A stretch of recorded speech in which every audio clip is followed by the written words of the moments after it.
Le son, c'est bon? Bon. Bah, tant pis pour les retardataires.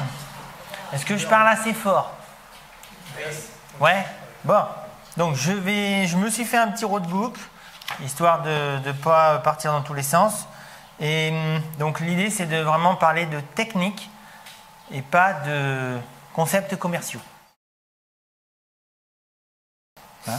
Donc, je me présente rapidement. Donc, je m'appelle David Bougiot. Je suis dans les énergies renouvelables depuis 20 ans à peu près. Je les ai découverts comme vous, en lisant une revue où il y avait l'histoire des Baronnets, que vous connaissez sans doute. Je ne sais pas, c'est une famille près de Nantes qui est devenue autonome. Et donc après, j'ai connu l'écocentre des Périgord, plein d'aventures, tenté de faire des éoliennes, voilà. Et tout ça m'a conduit finalement à en faire un métier et qui me passionne. Donc ça, c'est une chance. Et donc comme vous avez eu dans le petit fly, donc j'ai 3 chaînes YouTube où je partage tout ça. L'idée, c'est de partager de la connaissance pour montrer que ça existe, que ça marche et que tout le monde peut l'installer lui-même s'il le souhaite.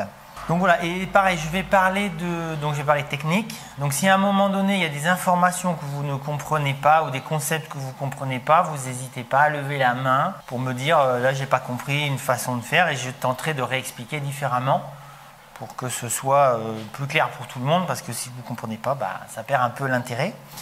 Et je vais faire des jolis dessins. On va commencer par la chose qui est la plus répandue en photovoltaïque, que vous avez tous entendu parler et que sûrement des commerciaux vous ont tous appelé pour ça. C'est de mettre des panneaux photovoltaïques pour vendre à EDF. Donc c'est le truc le plus connu. Donc là, il y a deux... Alors, quand vous le faites, vous avez majoritairement 2 solutions techniques ou 2 contrats de vente. C'est soit vous avez une installation et vous revendez la totalité de votre production et vous avez à côté votre compteur à vous. Soit vous avez un contrat de revente de surplus d'énergie. Donc électriquement, ça c'est des panneaux photovoltaïques. Voilà.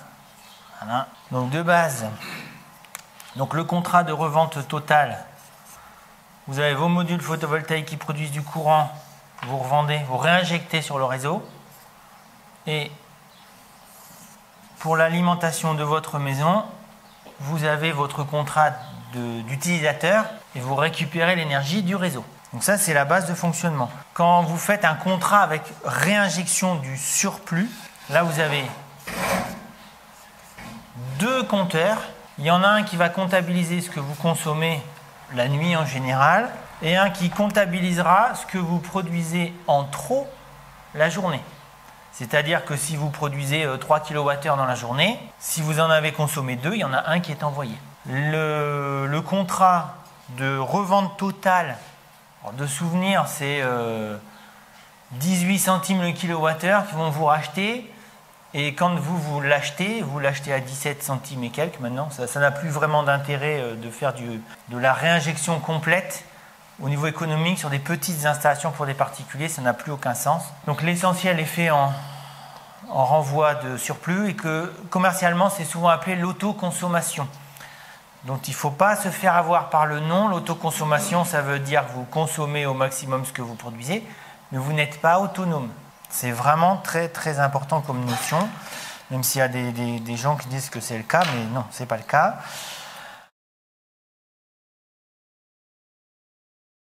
Est en train de se développer, alors il y a une technologie qui est en train de se développer beaucoup justement par rapport à l'autoconsommation et au souhait des gens d'être un peu plus autonomes.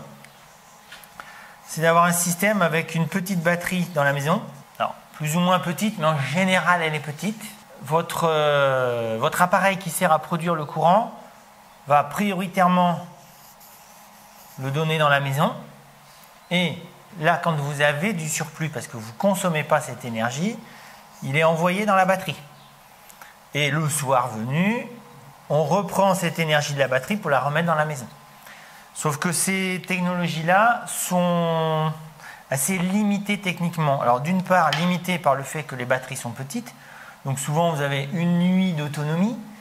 Donc il suffit que vous ayez 3 jours avec cet ensoleillement-là, égale pas de réelle autonomie. Il y en a des systèmes où votre batterie doit être connectée à Internet pour fonctionner. Il y en a, même quand vous avez des batteries, s'il y a une coupure du réseau, c'est coupé. Certaines solutions, ah oui, il y a aussi le truc commercial des batteries virtuelles. J'ai beaucoup aimé ce terme. C'est virtuel, donc voilà. Donc c'est de l'autoconso.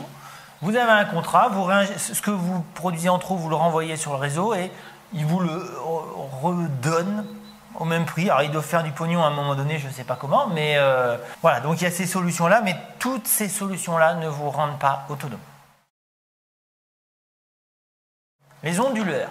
Vos modules photovoltaïques, ils produisent, on va dire, du 300 volts en courant continu, donc c'est comme les piles, hein, plus moins. Et ensuite, pour aller sur le réseau, ici, on est en 240 volts alternatif, c'est-à-dire qu'on a un courant qui change de sens en permanence. Voilà, alternatif. On va avoir, je vais faire un autre dessin ici, ça va être plus clair, un onduleur qui prend le courant continu des modules, qui le transforme en courant alternatif,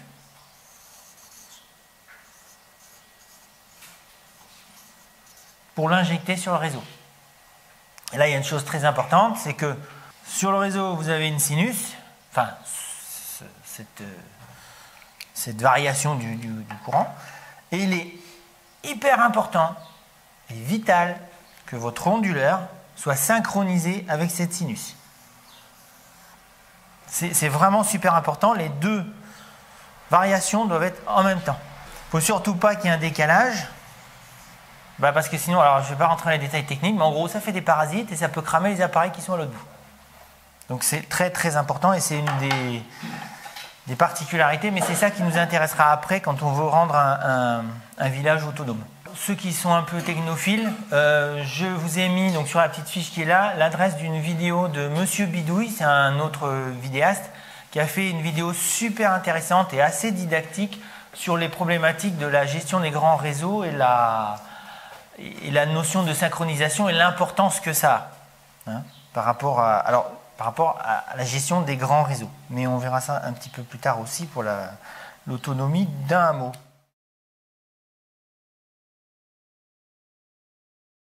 Alors, aussi une autre chose. C'est aussi pour vous donner des clés quand vous aurez aussi des commerciaux qui vont vous appeler. Il y a deux technologies qui existent sur les onduleurs réseau maintenant. Donc, vous avez soit la solution ancestrale, c'est les onduleurs centraux, c'est-à-dire que quel que soit le nombre de modules que l'on branche, on a un gros onduleur et on envoie sur le réseau et se développe de plus en plus des systèmes à micro-onduleurs, c'est-à-dire que chaque panneau, chaque module a son petit onduleur à lui, ils sont tous connectés ensemble et ils sont connectés au réseau. Donc là, moi j'avais fait une vidéo sur pourquoi je n'installe jamais cette solution-là. Elle est très bien, c'est garanti 20 ans, il n'y a pas de souci, techniquement c'est très bien, mais cette solution est limitée à de la réinjection réseau. C'est-à-dire, si vous faites installer ça sur votre maison, ce sera très compliqué de devenir autonome après. Voilà, parce que ce n'est pas du tout adaptable. Là, un onduleur central, on peut faire ce qu'on veut avec les fils. Ici, on est coincé par le système du fabricant. Alors, il y a des fabricants qui proposent un système avec batterie aussi et tout ça, mais vous êtes, j'aime pas le terme, mais vous êtes un peu monoté avec cette marque-là et avec ce système-là. Donc, c'est un petit peu dommage. Pour moi, l'autonomie, à la base, c'est d'être autonome. C'est-à-dire que si on a envie de changer d'idée, on peut le faire. Avec les systèmes comme ça, et renvoi à réseau en général, quand on change d'idée, on change tout. Donc ça coûte assez cher. Il y a des questions par rapport au réseau? Juste l'onduleur, on est d'accord, ça sert qu'à ça? Oui.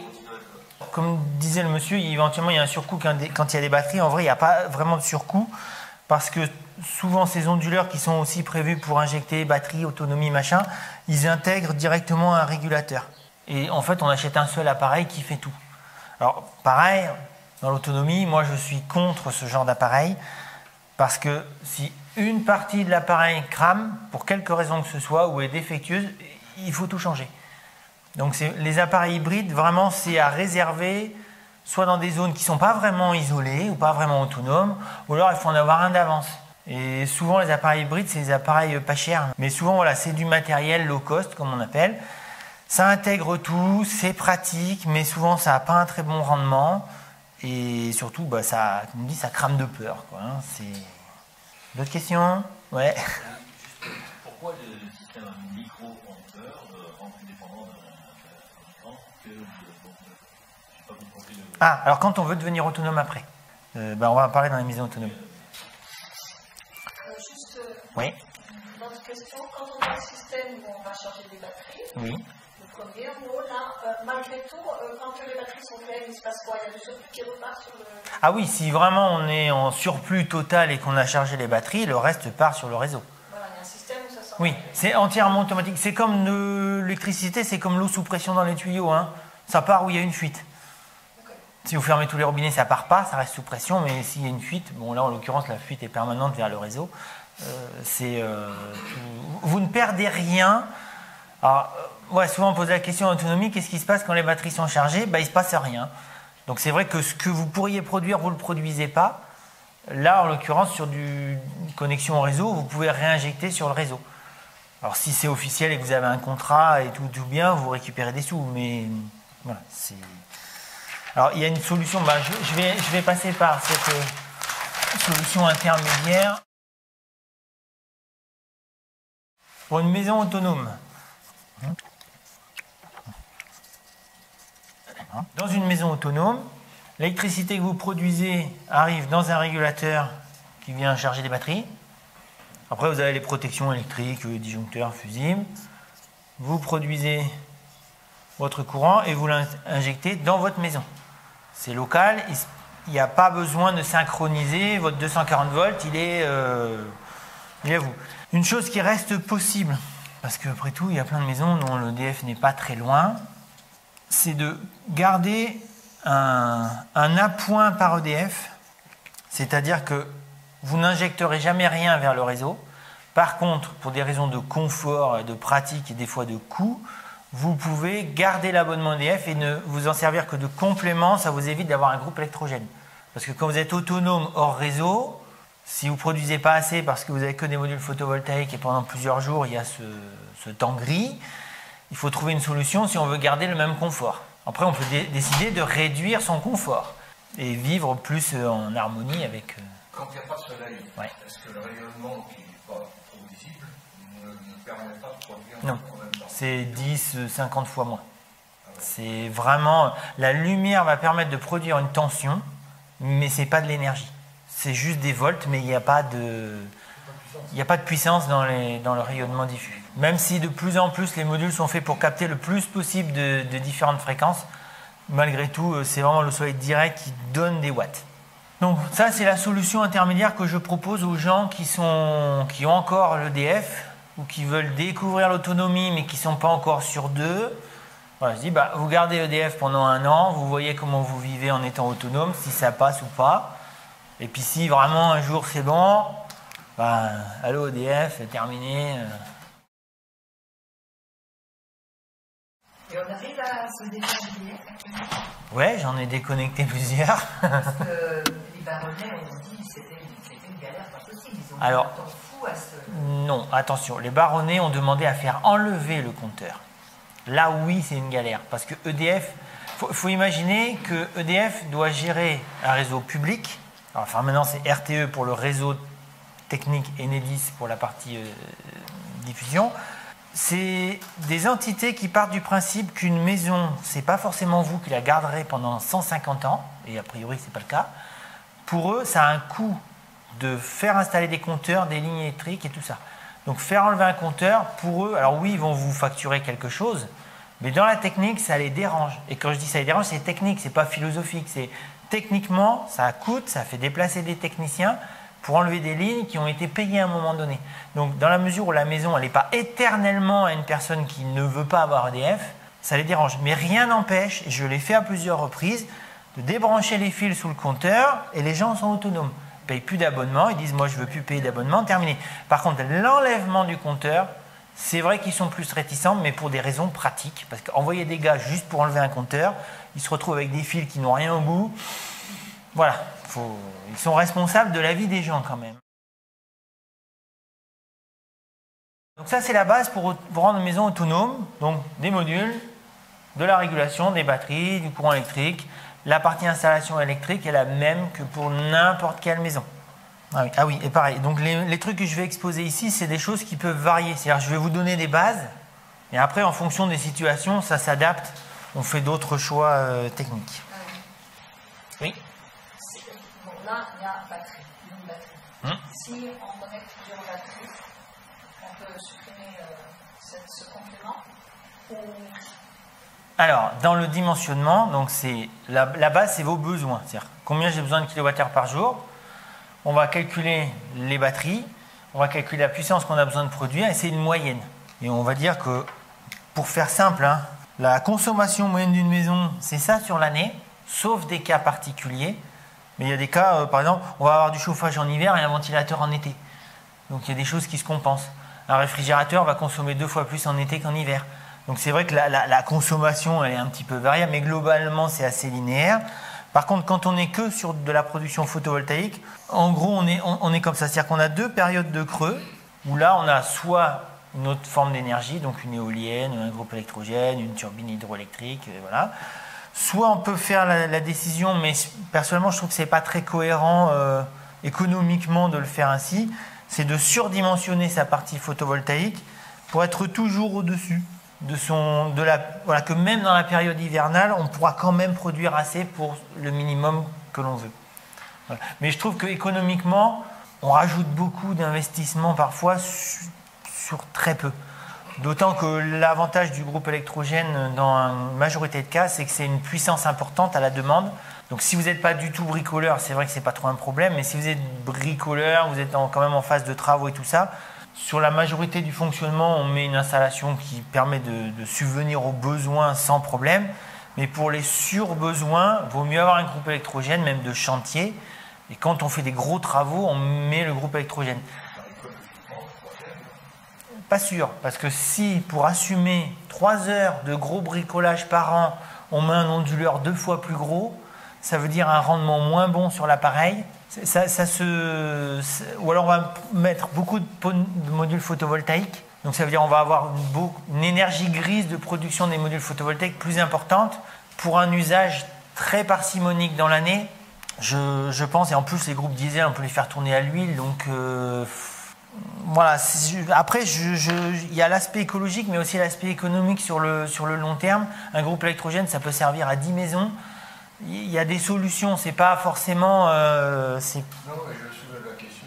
Oui, mais voilà, mais je comprends, hein, mais c'est vrai qu'il y a aussi à prendre en compte l'énergie grise des installations. Moi, je vois des fois des installateurs qui sous-dimensionnent les batteries, qui surdimensionnent les modules. Donc, du coup, on a dû faire. Des fois, il faut 3 livraisons pour avoir tous les modules. Enfin, voilà, après, chaque installateur, chaque personne qui conçoit quelque chose va le concevoir par rapport à ses habitudes et à ses convictions techniques, on va dire. Et moi, je préfère avoir un système homogène et avoir un complément à part. Ça me semble plus sain techniquement et économiquement que de surdimensionner certaines choses, surtout si on ne le met pas en lien avec l'utilisation. Par contre, cette courbe-là, elle a le gros avantage, c'est pour les gens qui bossent en saisonnier. C'est qu'on peut on surdimensionne. On va dimensionner pour leur usage estival, et là, on sait qu'on va être surdimensionné pour leur usage hivernal. Et là, dans ce cas-là, eux n'ont pas besoin de groupe électrogène. Mais parce que leur utilisation sur l'année est bien positionnée par rapport à la production. Alors, la première chose pour être autonome, c'est ne pas consommer d'énergie. Je sais que c'est bête, mais l'idée, c'est qu'il est plus facile et moins coûteux d'économiser de l'énergie que d'en produire autrement. Une des réflexions que j'ai souvent, c'est je veux faire des économies d'énergie. Donc, les gens ils veulent mettre de l'autonomie, mais en fait, on n'économise rien à produire différemment. On va consommer pareil. Donc, le coût économique est le même, puisqu'il y a un investissement de départ. Donc là, si on veut faire des économies, d'abord, on commence par réduire sa consommation. Donc, ça passe par des appareils plus récents, frigo plus récents, congèle, des fois des habitudes de consommation qu'il faut faire évoluer.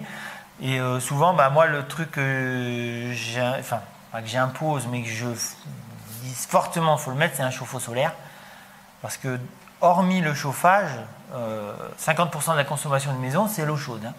Et le reste, c'est le reste. C'est tout le reste, mais la moitié, c'est juste votre eau chaude. Les panneaux thermiques. Oui, voilà, à eau chaude, oui. Oui, d'ailleurs, c'est absurde de mettre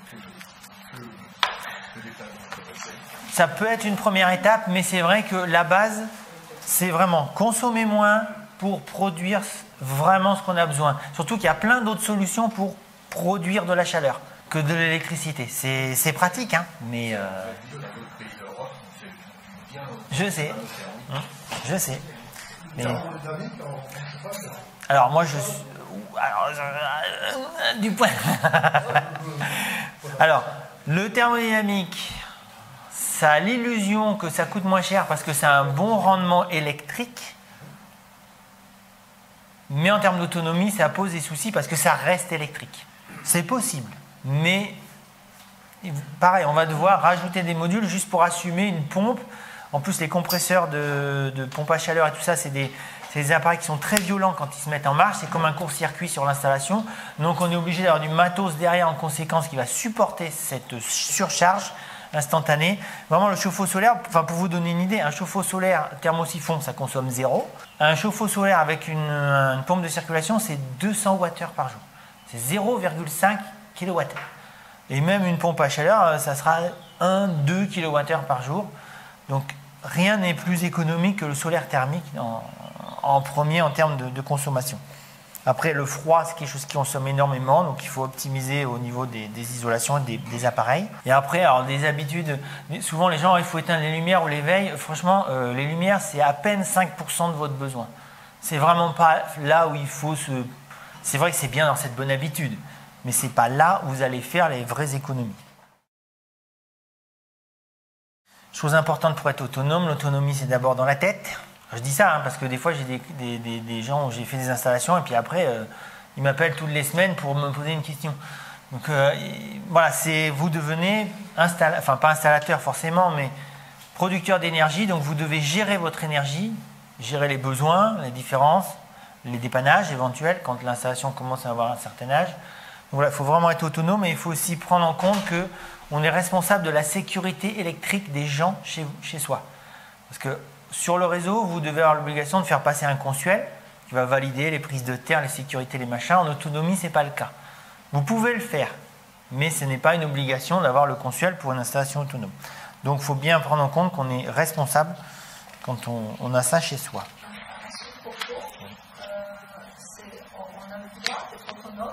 Ah oui, ça fait partie des choses suivantes. On a été branché sur EPS et on choisit d'être autonome. Donc on va remplir l'abonnement, on va couper le compteur et on va s'installer. C'est légal ou pas? Ouais. Donc c'était la ligne suivante. Mais sachant que l'agenda 2030 de Davos interdit la l'autonomie. Pour l'instant, on a le droit de produire son énergie et de la consommer. Je ne sais pas, parce qu'ils veulent mettre tous les véhicules en électrique, donc à un moment donné, c'est peut-être pour garder les batteries pour les bagnoles. Enfin, c'est pas le même style de batterie, mais pour l'instant, vous êtes libre de produire, de consommer votre énergie à vous, dans votre maison. Vous pouvez décider de la produire avec un groupe électrogène diesel qui tourne 24 heures sur 24, c'est votre problème. Vous n'avez pas d'obligation d'être connecté au réseau. Par contre, vous n'avez pas le droit de tirer un câble et de vendre de l'électricité à votre voisin de manière directe. Et ça, c'est de ce que j'ai compris, parce que je n'ai pas la science infuse non plus, mais ça date de la période où EDF avait le monopole de la production d'électricité. Et ça vient aussi, comme j'ai expliqué, la gestion des grands réseaux par rapport à la fréquence, c'est que si tout le monde s'amuse à produire du courant n'importe comment, ça ne va plus être possible au niveau de la gestion, la moitié des appareils du village vont cramer. Donc c'est aussi pour ça qu'il y a ce genre de choses. Et puis la responsabilité par rapport au danger électrique. Hein, je rappelle, l'électricité c'est mortel. Donc il faut prendre ça en compte. Alors, j'ai trouvé des trucs. Il est devenu possible et légal de créer une coopérative de production électrique pour s'échanger des kilowattheures entre les gens qui produiraient et les gens qui veulent consommer via le réseau électrique. Mais il faut un compteur Linky. Il faut être connecté à Internet et forcément c'est Enedis qui va superviser tout ça puisque ça passe par leur réseau. Voilà. Mais grâce au compteur intelligent, il peut y avoir des producteurs et des consommateurs localement. L'idée de tout ça, c'est aussi de soulager les réseaux électriques parce que surtout dans les régions un peu éloignées, les lignes électriques a priori ne vont pas être refaites tout de suite. Donc là, je ne vais pas rentrer dans les notions d'électricité parce que sinon ça va être trop compliqué. Mais en gros, plus la centrale électrique qui produit est loin, plus ça tire sur les fils, plus ils vont chauffer et plus ils risquent de fondre. Donc l'idée d'avoir plein de petits producteurs partout, c'est aussi de soulager ça. C'est que l'électricité est fabriquée proche des gens et du coup, globalement, l'ensemble va être de meilleure qualité. Mais ça passe par les compteurs Linky, Internet et Enedis. Voilà, il y a moins de transport. Voilà, c'est la même chose. On a moins de. Voilà. Et c'est mieux, hein, c'est une bonne chose. Mais on va dire pour l'instant, c'est encore une société utopique où ça arrivera peut-être un jour. Hein. Voilà, alors donc pour les projets où vous voudriez. J'ai noté quelques trucs que j'ai trouvés sur Internet. Donc pour tout ce qui serait production à plusieurs, pour rentrer dans un cadre légal, il faudrait créer une coopérative de production d'électricité ou une régie d'électricité. Là où j'habite, dans les Pyrénées-Orientales, donc on est en moyenne montagne, il y a 4 villages qui sont autonomes, plus ou moins autonomes. Ils sont autonomes en production puisqu'ils ont leur propre centrale électrique, des très gros groupes électrogènes, hein, gros comme la pièce. Et mais en fait, ils fonctionnent quand même avec EDF. C'est-à-dire qu'en gros, la production d'électricité, ils la renvoient chez EDF et ils rachètent de l'électricité à EDF. Tout passe par le même réseau. Par contre, quand il y a des coupures, parce qu'il y a des orages ou des inondations ou des machins comme ça, c'est des villages qui sont autonomes, mais qui sont déconnectés du réseau, c'est-à-dire qu'ils sont déconnectés physiquement. Ils ont leur propre production et ne sont pas synchronisés au réseau. Et par rapport au fil, ça se passe comment alors? Parce que s'ils Alors, injectent tout sur EDF et qu'il y a des coupures d'EDF parce qu'il y a des poteaux qui ne sont pas tombés, comment ça se passe? Alors, tu as le réseau EDF, tu as le village, entre les deux, tu as des centrales électriques, enfin un centre de répartition, si j'ose dire. Et ici, on a les turbines hydrauliques. Il y a 3 ou 4 centrales sur la rivière. Voilà. Et en gros, ici, il y a des sortes de gros interrupteurs. En temps normal, on prend sur l'électricité d'EDF et on revend EDF. Il y a des compteurs, enfin, tout un système. Par contre, si jamais la ligne est coupée, ça bascule automatiquement. Et c'est les génératrices qui produisent. Mais comme elles ne sont pas connectées au réseau, il n'y a pas la notion de synchronisation. C'est une centrale qui empêche, qui permet de ne pas être obligé d'avoir les mêmes ondulations chaque côté. C'est juste que c'est physiquement coupé. D'accord, c'est vraiment Il n'y a pas de. Voilà, à partir du moment où il n'y a pas de relation électrique physique, il n'y a pas de souci sur l'aspect synchronisation. Après, dans les trucs légaux, ben, je laisse les juristes chercher. Et sinon, je vous avais une autre question. Oui. Relative au GDJ à plusieurs, Oui. c'est possible parce qu'on a bien compris qu'il fallait passer par le DF, etc. Quand on est dans cette configuration-là, oui. Si par exemple, on est 3 maisons les unes à côté des autres et qu'il y a 20 mètres entre chaque maison, est-ce qu'on peut choisir de mettre par exemple des panneaux solaires ensemble à un endroit et C'est à la fin, ça. Mais c'est très bien comme question. Hein. On va passer sur l'aspect vraiment pur et dur de l'autonomie. Donc là, je vais dérouler des solutions techniques. Donc la solution de base pour une maison, on est complètement autonome, on produit son électricité, on consomme son électricité. On peut avoir cette solution pour 2-3 maisons, il n'y a pas de souci.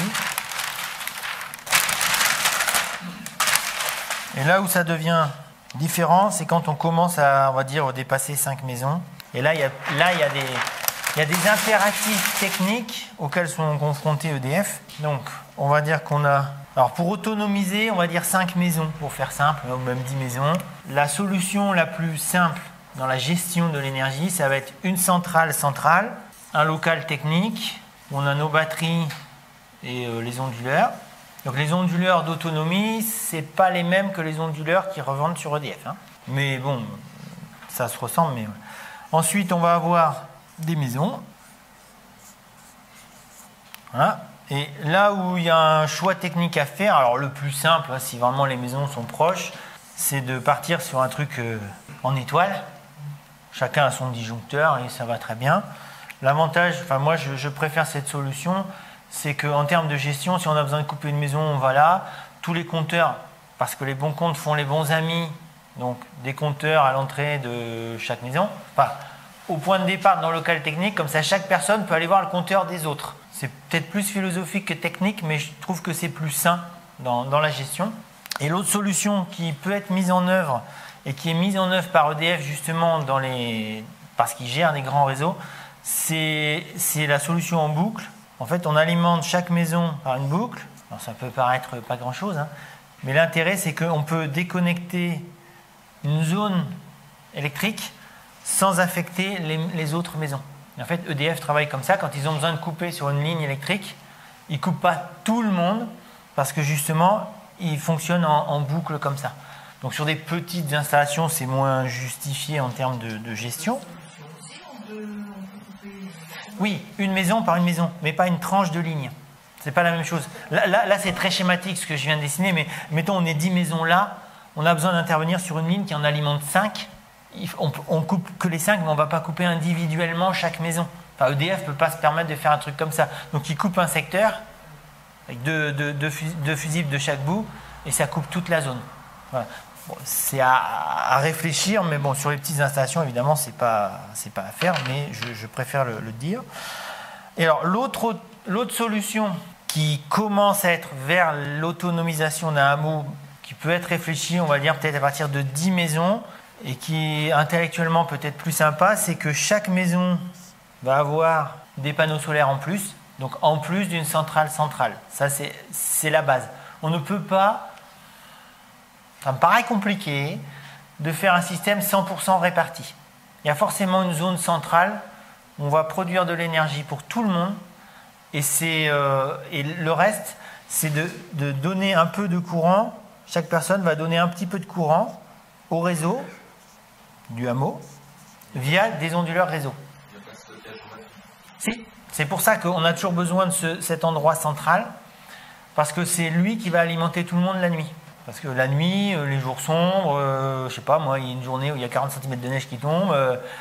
Voilà. Parce que si on veut, alors là, pour les coûts écologiques, s'amuser à mettre des batteries dans chaque maison, toute la régulation, enfin tout le bazar qu'il y aurait, c'est pas raisonnable. Ce que je dis par là, c'est que les photovoltaïques fournissent pour continu.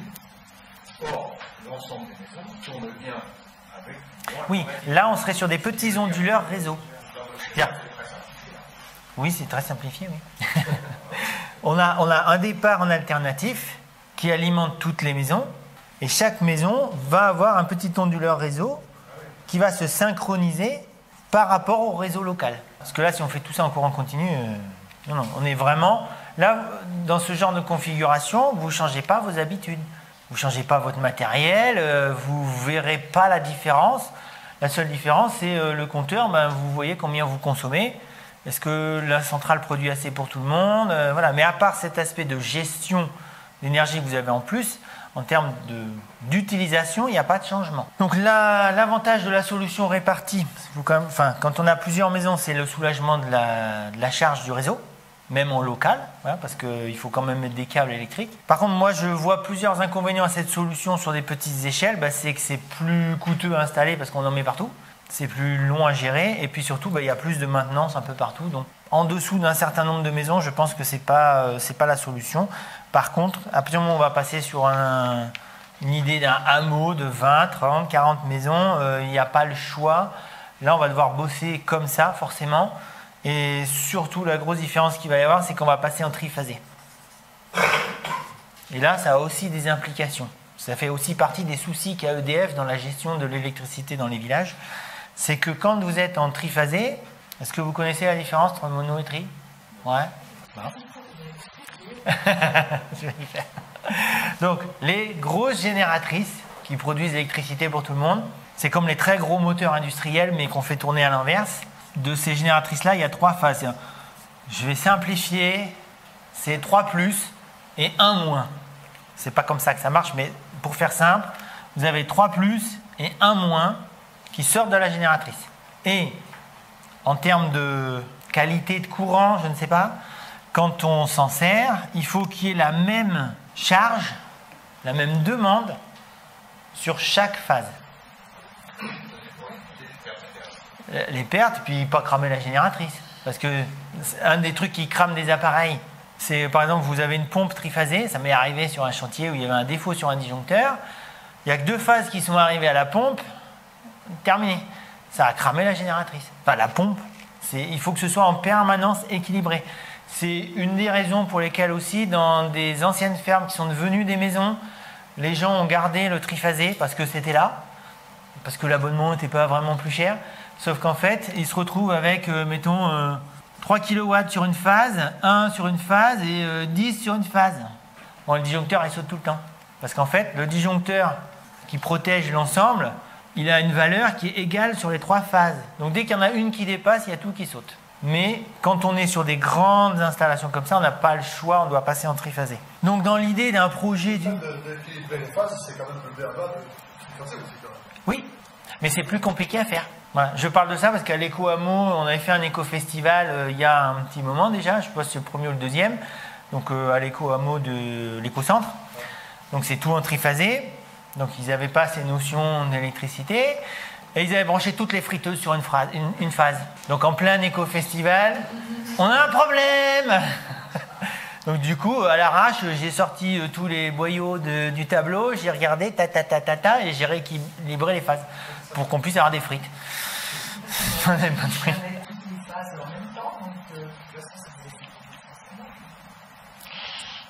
Oui, mais il y a une tolérance. Il ne faut pas que ce soit égal au watt près, évidemment. C'est quand il y a un gros différentiel où là, ça pose un problème. Donc sur l'équilibrage, par exemple, d'un hameau, il y aurait 8 maisons. Et bien, il faudra connaître la puissance réellement fonctionnelle de chaque maison pour répartir la charge sur les 3 phases. Alors sur 50 maisons, voilà. Oui, c'est ça fait partie des difficultés de gestion du réseau EDF. Pour embêter les gens, c'est une des raisons de l'existence des compteurs Linky. Alors, sachant qu'on part en triphasé, mais ensuite, entre chaque phase et le neutre, ici, on a 240 volts qui va alimenter chaque maison. Donc là, pour vous, ça ne change rien. Mais en termes de gestion, ce n'est pas la même chose. Pareil, on part toujours sur une centrale plus grosse, puisqu'on est en fonction de ça.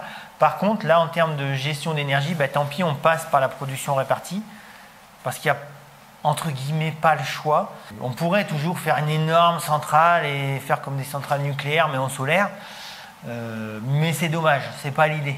Donc là, l'idée sur les grandes échelles, chaque maison a une petite production et on va dire l'ajout de difficulté qu'on a à faire ça va s'atténuer au fur et à mesure qu'on est sur une grande échelle.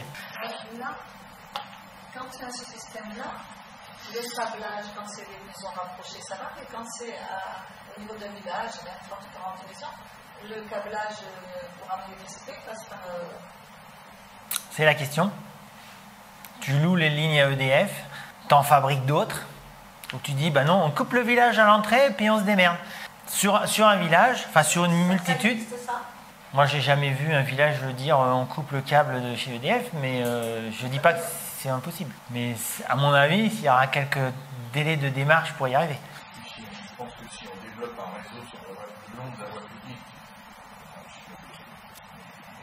les maisons vont être desservies par un réseau routier.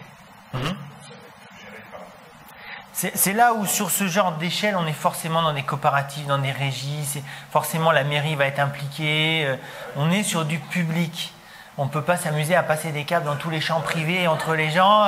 Et là, le coût écologique, le coût pollution visuelle, voilà, il ne faut pas refaire ce que les autres ont fait avant.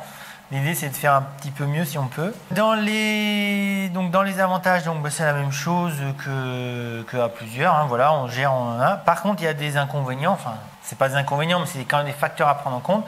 C'est que là, sur une centrale comme ça qui alimente autant de maisons, il faut qu'il y ait des personnes qui soient formées techniquement pour gérer. Parce que c'est pas l'installateur un dimanche après-midi. Bonjour, petit monsieur, une coupure. Mais je suis à 500 bornes, mais c'est pas grave. Voilà, donc il faut vraiment avoir des personnes, et ça fait partie du coût de ce genre d'installation dans la maintenance. C'est pour ça que le coût du kilowattheure en instant T, il ne changera plus. J'en parlerai après du budget de ces choses-là. Voilà, il faut que... Alors après, ça dépend. Ça peut être... si vraiment c'est un village où tout le monde est à fond dans le truc Et tous ceux qui sont un peu plus technophiles, ils se forment et il n'y a pas de souci, il y aura une maintenance permanente. C'est pas parce que c'est posé, c'est neuf, ça marche, c'est génial. Mais si on veut que ça dure 20 ou 30 ou 40 ans, bah, il va falloir l'entretenir, le machin. Et puis voilà, des fois, vous avez un appareil qui est défectueux, bah, il faut pouvoir le changer ou intervenir pour basculer sur un autre. Pareil, sur ce genre d'installation, on n'a pas un seul appareil, hein, on peut en avoir 3, 4, 10. Et on sait que si jamais il y en a un qui est en défaut, on bascule sur l'autre et on a toujours du courant. Voilà. Ah oui, alors chose importante aussi, donc dans ce genre de configuration, si jamais une maison est coupée, alors mettons la ligne se casse, enfin je ne sais pas, la maison qui est isolée électriquement n'est plus autonome puisque son onduleur est un onduleur réseau et elle ne produit plus pour l'ensemble. Donc on n'est pas autonome avec ce genre d'installation. On est autonome à l'échelle de plusieurs maisons. Et ce genre d'ensemble, elle existe déjà? Oui, dans des villages, dans des îles. À l'ère de l'individualisme complet, j'ai du mal à penser que ça puisse. Alors, ça existe parce qu'il y a des coins où il n'y a pas le choix. Ce n'est pas une notion d'individualisme. C'est plus une notion que techniquement, dans les dom-toms, il y a des villages où ils sont isolés. Des fois, il y a des hameaux de 3-4 maisons où on peut le faire.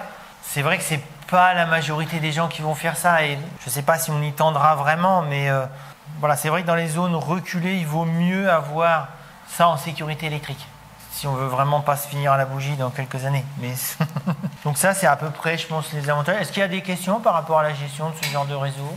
Non? Là, on est toujours sur l'autonomie de la nuit par un système de batterie. Oui, de toute façon, il y a... Oui. Voilà. On peut rajouter des choses, je parlerai après, mais de base, il y a toujours des batteries pour assumer la nuit et les jours sombres. Là, on parle en termes techniques, mais il y aura une partie financière derrière. Je vais parler un peu de sous, D'accord. mais plus à titre individuel, parce que là, je ne vais pas vous donner un budget d'1 million d'euros, j'en sais rien. Je veux dire, vous faites 10 maisons, 50 maisons. On parle d'individus, et après, on parle à l'échelle d'un éco-hameau et d'un village. Donc, on pourrait comprendre qu'ici, on a une maison, un éco-hameau qui existe, et un village qui existe. Oui.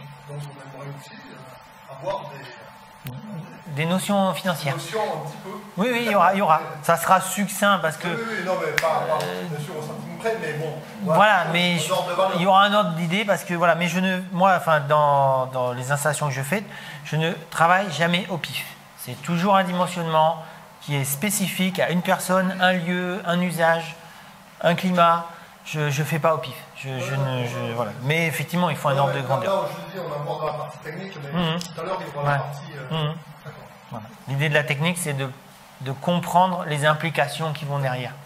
Est-ce que actuellement il y a une loi qui limite sur la quantité de batterie qu'on peut stocker? Non. À partir du moment où tu peux produire ton énergie comme tu en as envie, et tant que tu l'utilises, il n'y a pas de limite. Limite, c'est ton budget. Mais en même temps, c'est aussi ta consommation, parce que c'est les besoins qui entraînent l'installation. C'est pas, tiens, j'ai envie de mettre 10 kW de module et youpi, c'est parti. Non, c'est peut-être un besoin que de 2. Par contre, peut-être besoin de plus de batterie.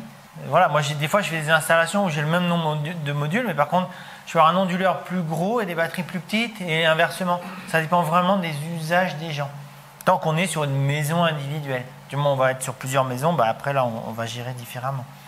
Donc, sur un petit hameau comme ça, donc là, je suis parti sur toujours la base du photovoltaïque en priorité, parce que c'est le plus simple, ça ne bouge pas, et ça s'arrête tout seul la nuit, il n'y a pas de notion de risque de défaut de fonctionnement. D'ailleurs, il faudrait que je revienne sur un autre truc technique, mais par rapport à la synchronisation. Donc, ce qu'on peut faire sur une installation comme ça, c'est rajouter, alors à un autre endroit, un groupe électrogène, que vous pouvez faire tourner à l'huile. Vous pouvez même en avoir qui soit fait, alors là, on va partir sur des délires techniques, mais vous pouvez avoir qui ont un... C'est des machins qui sont faits pour tourner H24, mais qui ont on peut récupérer la chaleur du radiateur du moteur. Et donc, sur des maisons qui seraient assez proches, on pourrait même avoir un réseau de chaleur avec une chaudière commune, par exemple. Toutes ces choses-là sont des sources d'économie, d'énergie qui peuvent être en compte. Par contre, donc, un groupe électrogène, là, on va avoir le problème de synchronisation. Parce que ce sont des génératrices tournantes. C'est un petit point que j'ai oublié d'aborder, mais D'où toutes les contraintes qu'a EDF dans sa gestion d'énergie sur les grands réseaux. Toutes les génératrices des grands réseaux sont des génératrices rotatives, c'est-à-dire qu'elles tournent à une vitesse donnée. Donc ça équivaut pour les éoliennes, les barrages hydroélectriques, les turbines dans les centrales nucléaires, c'est pareil. Donc leur vitesse est conditionnée par le réseau. Et l'état du réseau est conditionné par la rotation de la génératrice. Donc c'est pour ça que ça doit toujours être synchronisé, toujours être en phase. À partir du moment où on va avoir une variation de fréquence, on va avoir une variation de vitesse de la génératrice. Et si jamais la génératrice n'a plus de charge derrière, c'est-à-dire qu'elle continue à tourner, mais il n'y a plus rien qui la bloque, ça part en emballement. C'est-à-dire qu'au lieu de tourner à 1500 tours, ça va monter à 1600, 1700, 2000, et puis badaboum. Donc c'est une des soucis de gestion des grands réseaux. Donc là, on devra se synchroniser. Voilà, bon, c'est fait pour, mais il faut prendre ça en compte. Puis, on a un groupe électrogène, une source extérieure. La notion de synchronisation sur le réseau est super importante. Donc l'autre truc qu'on aime bien mettre, c'est une éolienne. Ça, c'est joli, les éoliennes. Ça fait bien dans le paysage et tout. Perso, je kiffe, les petites, je précise. Donc sur une maison individuelle, l'éolienne, souvent, elle sera en basse tension, c'est-à-dire qu'on va produire du courant avec l'éolienne et on va charger directement les batteries. Et ensuite, on produit notre 240 volts, il n'y a pas trop de soucis de gestion. Par contre, sur une installation en grand réseau, on va dire, en termes de logique électrique, ça serait mieux de la connecter au réseau. Et pareil, problématique de la synchronisation du réseau. Parce qu'une éolienne qui part en emballement, ça explose. Donc là, limite, alors en Dordogne, l'éolien, faut oublier. Ou alors, il faut vraiment se faire plaisir, mais il faut partir du principe qu'on se fait plaisir en Dordogne. Ça n'a pas de sens. On va dire, vous avez le même budget juste sur une éolienne que sur tout le reste de la centrale. Si vous voulez faire ça bien. Pour produire presque rien. Même dans le sud de la France où il y a du vent, pour justifier d'installer une petite éolienne à titre individuel, il faut vraiment avoir envie de se faire plaisir. Même si personnellement, j'adore les petites éoliennes, j'en ai construites. Et ensuite, donc selon les endroits, là c'est plus compliqué, c'est les centrales hydroélectriques. Donc là, l'avantage de l'électricité, de l'hydroélectrique, c'est que 1 mètre cube d'eau, c'est 1 tonne, alors que 1 mètre cube d'air, c'est 1,2 kg. Et l'énergie étant rapport à la masse à la vitesse, une centrale hydroélectrique, c'est un investissement qui est assez conséquent quand on veut faire ça bien sur de la bonne machine. Par contre, en termes de production, là, vous pouvez vous chauffer électrique. Il n'y a pas de souci. Par contre, une turbine hydroélectrique, va falloir faire attention au débit d'eau du cours d'eau. S'il y a des orages, il faut faire attention à ce qu'il n'y ait pas de la caillasse, du sable et tout ça qui viennent vous détruire les pales de votre turbine. Il ne faut pas qu'il y ait des feuilles qui viennent boucher à l'automne. Enfin voilà, tous ces appareils, toute cette production d'énergie, c'est de l'entretien, c'est de la maintenance pour que ça fonctionne toujours. Et après, vous pouvez avoir des vélos pour pédaler, mettre des petites génératrices. Mais ça marche, ça marche. Qu'est-ce que vous pensez sur les tuiles photovoltaïques? Les tuiles photovoltaïques, c'est des modules photovoltaïques en plus cher. Parce que plus vous avez des petites échelles, plus vous avez plein de fils à brancher, et plus c'est compliqué, et forcément plus ça revient cher. Ça peut fonctionner, mais après c'est pareil, la notion d'intégrer des modules photovoltaïques dans la toiture, ils vont moins produire, ils vont avoir un moins bon rendement. Donc c'est dommage, parce que comme ils chauffent, c'est des composants électroniques, les cellules photovoltaïques, comme ils chauffent, ils perdent en rendement, donc ils produisent moins. C'est pour ça que sur les centrales photovoltaïques, il vaut mieux les mettre au sol, sur des grandes surfaces, elles sont aérées, ils produisent mieux. Bon, ça se joue des fois à 3-4%, mais sur des grands projets, ça a quand même une importance.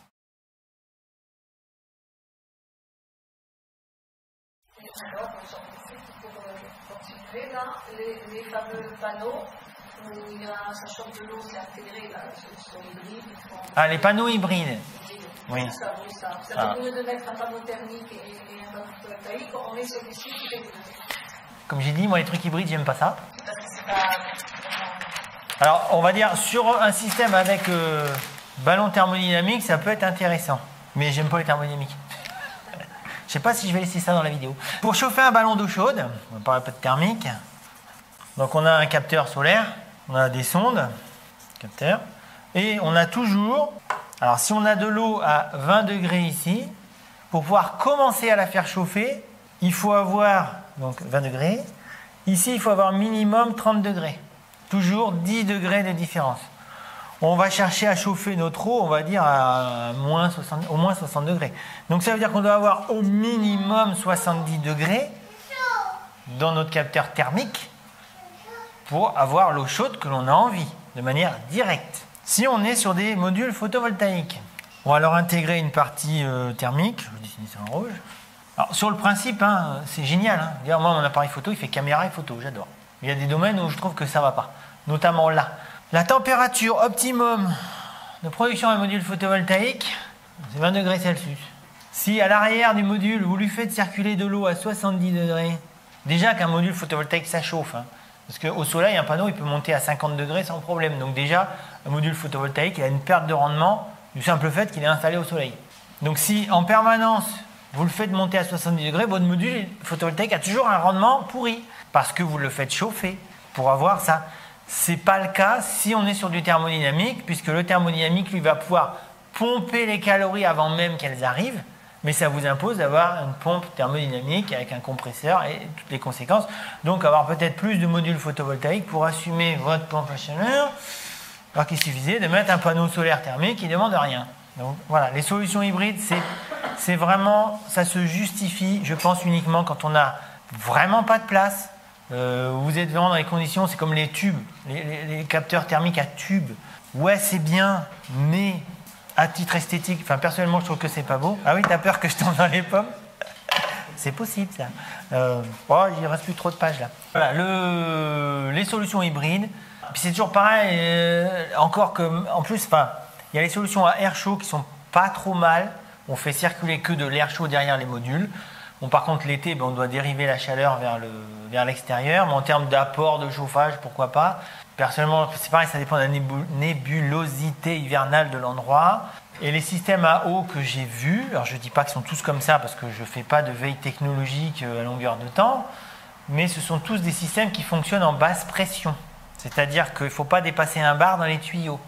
Ça veut dire que la moindre surcharge en pression... souvent, c'est des panneaux qui ont ces 2 feuilles de cuivre ou d'aluminium qui sont soudées par points à des endroits réguliers. Et si jamais il y a une surpression, les points, ils lâchent. Vous avez commencé à parler des tubes, là. Oui, oui, les tubes. Alors, moi, j'aime pas parce que je trouve ça pas beau, mais c'est personnel. Et souvent, des fois, c'est trop puissant par rapport à nos contrées. C'est-à-dire que, autant au pôle sud, au pôle nord, c'est tout à fait justifié, le soleil est très rasant. Autant, moi, j'ai vu une installation que j'avais refaite en thermique. Il y avait 2 immenses panneaux de, je sais pas, 2 mètres carrés. Enfin, c'était immense pour l'installation. J'en ai enlevé un parce que tous les étés, leur liquide solaire, il cramait, quoi. C'était trop puissant. Alors, il y avait eu un souci de dimensionnement puisque l'installateur avait mis trop de capteurs, mais c'est trop puissant. Et souvent, le rapport prix d'achat, performance, personnellement, je ne trouve pas justifié. Après, chacun ses goûts.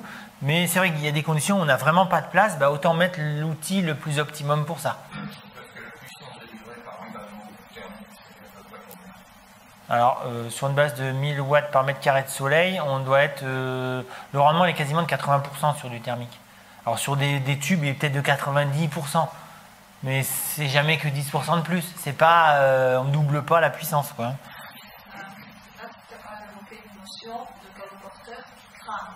Oui. C'est-à-dire que le liquide de l'eau-porteur qu'on met dedans, ce n'est pas éternel, sinon... Non, il vieillit. Voilà. Alors, les nouveaux tiennent à 210 degrés, mais c'est vrai qu'il y a des liquides solaires pour capteurs plans et des liquides solaires pour capteurs à tubes. Après, il y a aussi des systèmes à caloduc, donc c'est des tubes avec un bout en cuivre au bout. Il n'y a pas d'eau qui circule dedans, il n'y a pas de liquide solaire. Et on chauffe enfin, juste un petit élément de liquide solaire, mais qui n'est pas dans les tubes. Après, il y a une notion d'échange thermique, enfin voilà. C'est pas le sujet de... Mais on pourrait parler de thermique pendant des heures. Donc au niveau installation, donc les modules, on les met sur les toitures ou au sol. L'avantage de la toiture, c'est qu'on ne prend pas plus d'emprise au sol. L'avantage du sol, c'est qu'ils sont faciles à nettoyer et à entretenir, vérifier les câbles et tout ça. Oui. Simplement, vous parlez de la température optimum pour l'électricité. C'est-à-dire que maintenant, on demande que ça soit intégré dans le toit. Donc, il n'y a plus de refroidissement du panneau. C'est moins bon, oui. Alors, ça fait longtemps qu'ils le demandent. Avant, il y avait plus d'aides. Maintenant, il n'y a plus d'aide. Mais avant, il y avait des aides supérieures si vous intégriez vos modules. Je veux dire par là que Donc il est mieux de placer des panneaux photovoltaïques hors toit, enfin Oui. au-dessus du toit, que Oui. intégrés. Oui, oui. Mais là, la notion de, par exemple, si pour les bâtiments de France, par exemple, ils vont demander à ce que ce soit intégré, quand ils acceptent qu'il y en ait. Mais souvent, enfin moi, je préfère les installer au sol en termes de gestion, en termes d'installation, c'est plus pratique. Mais après, il faudra la place. Et voilà, et comme je disais, la notion d'intégration, c'était lié plus à une subvention que des besoins réellement techniques. Surtout que dans les débuts, où ça, alors je sais pas c'était quand, mais les débuts de l'intégration, on a eu 20-30 systèmes d'intégration qui ont été homologués. Aujourd'hui, il n'y en a plus que 3 qui le sont, parce qu'il y a plein de fuites partout dans les toitures. Il y a eu des procès, des machins, des trucs. Enfin voilà, le photovoltaïque, ça a été assez catastrophique du moment où tout le monde s'est dit c'est la poule aux œufs d'or, surtout pour les vendeurs. Donc voilà, il y a eu de tout et de n'importe quoi au niveau des fabricants et après des installateurs, des revendeurs, des machins. Je ne rentrerai pas là-dedans. Au niveau des champs électriques, panneaux, ça peut dégager des champs électriques et les mettre sur le toit. Alors c'est du courant continu, c'est pas du courant alternatif. Il n'y a pas de. La seule variation qui est possible, est dans le courant continu liée à la fluctuation du rayonnement solaire. Mais la fluctuation, elle ne doit pas être énorme. Après, c'est pareil, il y a une question de qualité dans les appareils électriques. Moi, j'ai vu il y a très longtemps chez mon frangin, enfin dans son usine, il avait dit j'ai trouvé un onduleur, machin, je vais le mettre, gna, ok. Ma pince ampère métrique qui est censée mesurer les courants, elle était à 50 cm de l'appareil, elle commençait à clignoter. Alors que c'était pas censé être le cas. Mais parce qu'il avait acheté un onduleur pas cher, et le machin il rayonnait au niveau électromagnétique, c'était une catastrophe. Voilà, chose qu'on n'a pas sur du matériel haut de gamme, qui en plus est plus robuste, et, enfin, il y a un meilleur suivi, meilleur SAV. Le local technique doit être assez grand. Alors, quelle que soit l'autonomie, que ce soit pour une maison, pour un village, c'est pareil. Bon, pour une maison, on a moins d'exigences, mais l'idéal, c'est quand même d'avoir une zone, c'est vu de dessus là, on a une zone où on a tous nos appareils régulation onduleurs et les batteries sont installées à part, dans une pièce à part. Alors moi je précise, je travaille uniquement avec des batteries plomb, parce que je sais aussi qu'il y a les batteries lithium qui sont très à la mode, mais sur des maisons, sur des très très grosses capacités, ça n'a pas d'intérêt, c'est 2 fois plus cher à capacité égale que les batteries plomb, même si ça évolue là aussi. Mais aujourd'hui, toutes les grosses installations sont faites avec des batteries plomb. Donc il y a dégagement d'hydrogène. Enfin, c'est pas phénoménal, mais voilà, on sépare les batteries des locaux électriques. J'ai entendu parler de batteries carbone. Ah oui, alors ça, après, c'est les technologies à l'intérieur des batteries. Tu peux avoir du carbone, tu peux avoir du...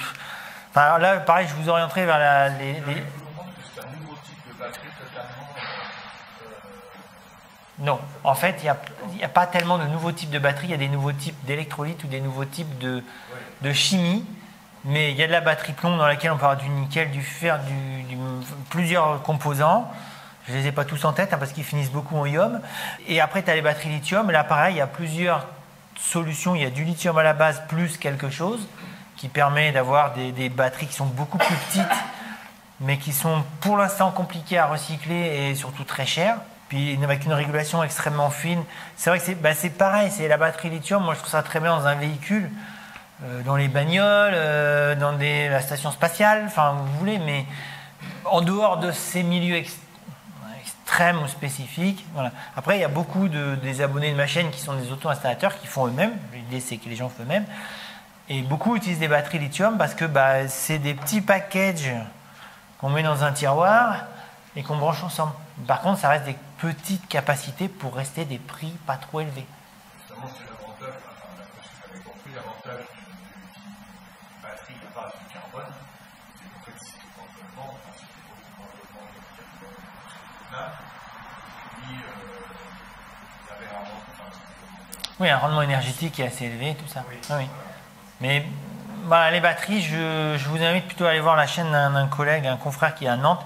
Et lui, il est très scolaire, beaucoup plus que moi. Et il a fait des études hyper pointues sur les batteries, les technologies, le fonctionnement. Enfin, c'est très très bien ce qu'il a fait. Donc c'est Guillaume Piton, je fais la pub.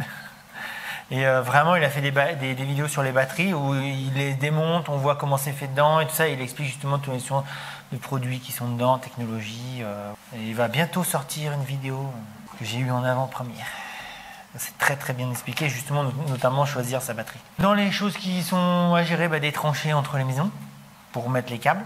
Alors après, vous pouvez mettre de l'aérien, mais au niveau de foudre, c'est pas génial. Et des lignes électriques. Voilà, c'est ça qui, je dirais, que du point de vue de la centrale électrique, c'est assez facile. On fait une centrale, elle est centrale. Après, il faut répartir l'énergie auprès de tout le monde. Et c'est là que la difficulté commence à être au niveau d'un mot. Bon, on va parler pognon maintenant. Avant de parler d'argent, tout à l'heure, les appoints, vous avez parlé de coupe électrogène, éolienne, hydroélectrique. Oui.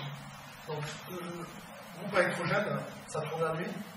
Ça peut tourner H24 ou sur demande. Donc, la nuit, moi, je prends un village comme ici où, dans le silence, on entend une VMC. Quelle est la proportion du groupe électrogène en termes de bruit? Alors, il vaut mieux l'éloigner du village et le mettre dans un environnement isolé. Alors, ce qui est terrible, c'est que ce qui fait le plus de bruit dans les gros groupes électrogènes, c'est le pot d'échappement, qu'on ne peut pas isoler. Ou alors, il faudrait trouver des solutions pour sur-isoler dans un... Enfin, voilà. Mais effectivement, ça s'entend et puis c'est des basses fréquences. D'ailleurs, on le voit quand EDF intervient sur des hameaux ou des secteurs, des lotissements, ils mettent des groupes électrogènes, des trucs très gros sur des camions. Le seul truc qui dérange, c'est le boum, boum, boum, boum, boum du pot d'échappement. Donc, pour l'échappement, on peut peut-être faire, neutraliser ce bruit, plus ou moins neutraliser, le faire arriver dans des pièges à son. Oui, voilà, mais il faut gérer ça après le pot d'échappement. Mais c'est pas le groupe électrogène lui-même qui, dans sa cabane, va pas s'entendre. C'est l'énergie, c'est pas l'énergie qui produit, c'est le fait de le faire tourner. Dans l'idée d'avoir des batteries et tout ça, c'est que la nuit, il est où mon super plan? Et là, voilà, c'est de dimensionner le parc de batteries pour assumer au moins 2 ou 3 nuits d'avance. Le groupe électrogène doit servir en secours, doit servir en appoint. Parce que sinon, c'est pas de l'autonomie. Parce que le gasoil qu'on met dedans, ou même l'huile de tournesol qu'on va mettre dedans, on l'a acheté, c'est pas de l'autonomie. Pour en revenir, donc, vous avez présenté tout à l'heure l'éolienne qui n'est pas spécialement bien. Enfin, c'est pas optimum en Dordogne. Et en hydroélectrique aussi, parce que maintenant, avec le problème de l'eau, on le voit bien, des centrales, tout ça, et puis le point de vue climat, ça risque d'être difficile. Oui. C'est pour ça que l'eau solaire, c'est la base. Il y en aura toujours. Après, la nébulosité, c'est pareil. Il y a des années, vous allez avoir 200 heures de soleil en moins et des années 200 heures de soleil en plus. Il faut prendre ça. C'est pour ça qu'on a une marge de manœuvre. Des fois, moi, je fais des dimensionnements qui sont assez conséquents, mais au moins, je suis tranquille, quoi. Ils vont pas être à l'arrache. Oh putain, dès qu'il y a un nuage... Je t'ai entendu parler de nouveaux systèmes. Il y a un chercheur de Lausanne, de l'Université de Lausanne, qui a trouvé une façon de faire des panneaux solaires. Avec un autre système, ça fait avec la chlorophylle. Je crois que j'ai vu passer ça, mais... Et ils en étaient au stade de l'industrialisation, mais ça n'a pas l'air de... Bah, si ça marche pas, si ça se vend pas, c'est que ça marche pas en vrai. Non, parce qu'il faut que ce soit industriel. Oui, oui. Alors, on peut mettre ça sur des fenêtres. Par exemple, il y a les panneaux CIS, donc c'est les petites cellules que vous voyez sur les calculatrices. Donc ça existe en grand, mais c'est un rendement qui est bien moindre. C'est vrai que c'est pas cher, c'est vrai que c'est mou, donc on peut les mettre partout. Mais par contre, le rendement à surface égale est beaucoup moins bon. Donc ça ne se développe pas au sens, pas commercial, mais à grande échelle, parce que le rapport investissement-rendement est pas bon. Parce que poser des modules CIS qui vont produire, mettons, 10% de rendement, et poser des modules cristallins qui vont produire 25%, le temps de pose est le même. Donc, du point de vue d'une entreprise et tout ça, bah, le choix va aller vers le module qui rapporte le plus. Donc, je pense que, voilà. Après, ça ne veut pas dire que ça se développera jamais. Mais pour l'instant, voilà. Bon, moi, je fais peu de veille technologique parce que j'ai pas le temps. Et alors aussi, je sais, ça choque. J'ai souvent ce commentaire dans les vidéos, enfin sous les vidéos YouTube. C'est des choses avant-gardistes. Alors oui, c'est très bien, il faut que ça évolue, il y a des choses qui peuvent être mieux. Mais moi, en tant qu'installateur, je dois juste poser ce qui se fait depuis 20 ans et qui marche. Parce que je dois garantir que ça va marcher au moins 20 ans. Et c'est pareil, c'est une des raisons pour lesquelles je ne pose pas de batterie lithium-ion aujourd'hui dans des maisons, c'est que j'ai pas les 20 ans de recul, donc je peux pas dire à une personne on met ça et puis dans 20 ans on se revoit. Voilà, et surtout que moi à la limite j'ai plus eu des expériences sur du petit lithium, au bout de 3 ans c'est mort. Donc mais pareil là aussi il y aura une notion de qualité et tout ça, mais on va dire J'ai demandé des devis à des fournisseurs, hein, mais on va dire à capacité légale, c'est 2 fois plus cher pour avoir a priori la bonne réputation et la bonne garantie d'une grande entreprise. Donc aujourd'hui, c'est pas prêt à être démocratisé, mais plein de solutions existent. Après, il y a plein de solutions de stockage d'énergie. J'en parle rapidement, c'est les volants d'inertie. On a une énorme masse de béton, parce que des fois que vous n'entendriez pas cette solution. Bon, ça fait 20 ans que des ingénieurs sont payés pour réfléchir au problème, et il n'y a rien qui sort. Alors ça sert à EDF dans des petites centrales pour justement accuser le coup quand il y a des fortes demandes, mais on ne va pas rendre autonome avec du béton qui tourne. Enfin, ça, on va pas faire une batterie d'énergie avec du béton qui tourne. Pas pour une maison en tout cas. Je pense, je ne sais pas où ils en sont maintenant, mais il est sorti un groupe électrogène qui a eu le prix en bas avec un volant d'inertie. Oui. Et il fonctionnait donc au gasoil avec de l'huile, il y avait une cogénération, mais les moteurs ont pété et normalement, General Motors devait en faire parce qu'on avait fait en Chine. Et donc c'est un projet qui a eu le prix il y a maintenant, je crois, 17 ans. Et je ne suis pas sûre qu'ils en ont sorti. Le volant d'inertie n'apporte rien d'autre que de l'inertie. Il marche en alternance. C'est-à-dire que... Ouais, mais tu le lances, oui, mais E égale MC2. L'énergie, c'est toujours la même. Il n'y a rien de se perd, rien de se crée, tout se transforme. Pour faire tourner le volant d'inertie, il va falloir consommer du carburant. Non, 1 kilo qu'il faut faire bouger, ça demande une énergie, qu'elle soit électrique, gasoil, ce que tu veux, il y a toujours la même quantité d'énergie. Et pour stocker, transformer ton gasoil, parce que 1 litre de gasoil, c'est 10 kWh d'énergie brute, ça va devenir que 3 kWh électriques, si mes souvenirs sont exacts, que tu vas restocker dans un volant d'inertie qui va lui aussi en perdre, pour ensuite en resservir, le retransformer en 220 que tu vas encore en perdre. Donc le volant d'inertie, ça n'apporte que de l'inertie. C'est-à-dire, au lieu d'avoir une fluctuation comme ça, volant d'inertie, il va permettre de lisser ça. C'est sa seule fonction. C'est à ça que ça sert dans les machines à vapeur qui ont 200 ans. C'est à ça que ça sert dans les moteurs Stirling. C'est à ça que ça sert dans tout ce que tu veux. Mais le volant d'inertie n'apporte qu'un adoucissement du fonctionnement de rotation. Mais ce n'est pas d'énergie. On ne stocke rien qui vient de l'univers. J'aimerais bien. Putain. On va parler de pognon. De coût. Donc le coût d'une installation dépend uniquement de vous. C'est-à-dire de votre besoin. C'est-à-dire, plus vous consommez, plus ça coûte, moins vous consommez, moins ça coûte. Après, il y a des minimums d'installation. On ne peut pas enlever le disjoncteur, que vous consommiez peu ou beaucoup, c'est le même. Donc c'est plus par effet de palier qu'on peut parler d'argent. Pour l'autonomie, pour un foyer, alors je préviens, c'est un râteau. Hein. Moi, je sais faire des installations qui vont de 5 000 € à 60 000 € pour une maison. Mais ça dépend des besoins du foyer, de l'endroit où ils sont, de la saisonnalité de leurs besoins, de leur utilisation dans la journée. Ça dépend d'énormément de choses. Pour faire hein? Ah, c'est une grosse douche, hein, voilà. Mais bon, ça peut être de consommer 1 kWh par jour à 30. Donc, voilà, parce qu'il n'y a pas de... Il y a une moyenne, mais bon, je vais vous donner une moyenne. Donc, alors, pour une maison avec le confort moderne standard, hors chauffage de l'eau, donc il consommerait 7,5 kWh par jour, ce qui est très confortable si on part du principe qu'on ne chauffe pas l'eau. Parce que juste l'eau chaude par jour, c'est 8 kWh. Pour une famille de 4 personnes, dont 2 servent à la déperdition thermique du ballon d'eau chaude lui-même, par l'isolation. À peu près au centre de la France, pour être à peu près dans l'ensoleillement. Pour un onduleur qui fait entre 3500 et 5000 watts, parce que ça dépend des besoins de ce que vont installer les gens. Donc là, on est environ à 30 000 € posé, fonctionnel. Et tranquillou pour 15-20 ans. Et c'est un peu plus cher si vous êtes un peu plus au nord, parce qu'il y aura plus de modules pour compenser le moins d'ensoleillement, et un peu moins cher si vous êtes plus au sud, parce qu'il y a plus de soleil. Voilà. Mais ça veut tout et rien dire. C'est-à-dire que si, là c'est une installation que j'avais fait dans le centre de la France, où j'ai 7,5 kWh par jour. Ah, j'ai parlé hors eau chaude. Nous, on est 6 à la maison, on consomme 7 kWh par jour. Et on est bien. J'ai un gros ordinateur, mon fils a un gros ordinateur, on a le robot ménager, le congèle, le frigo, la téloche. chaudière à bois, capteur solaire thermique pour l'eau chaude et le chauffage.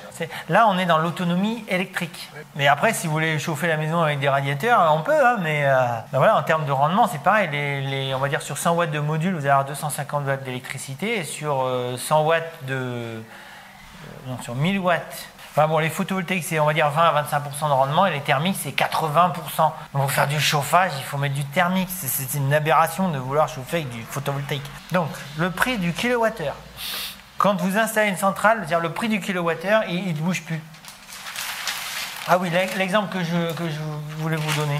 L'installation que j'ai fait là à 30 000 €, j'avais 25 mètres entre la maison et le local technique. Et le local technique était aménagé, on avait les onduleurs, on avait les panneaux là.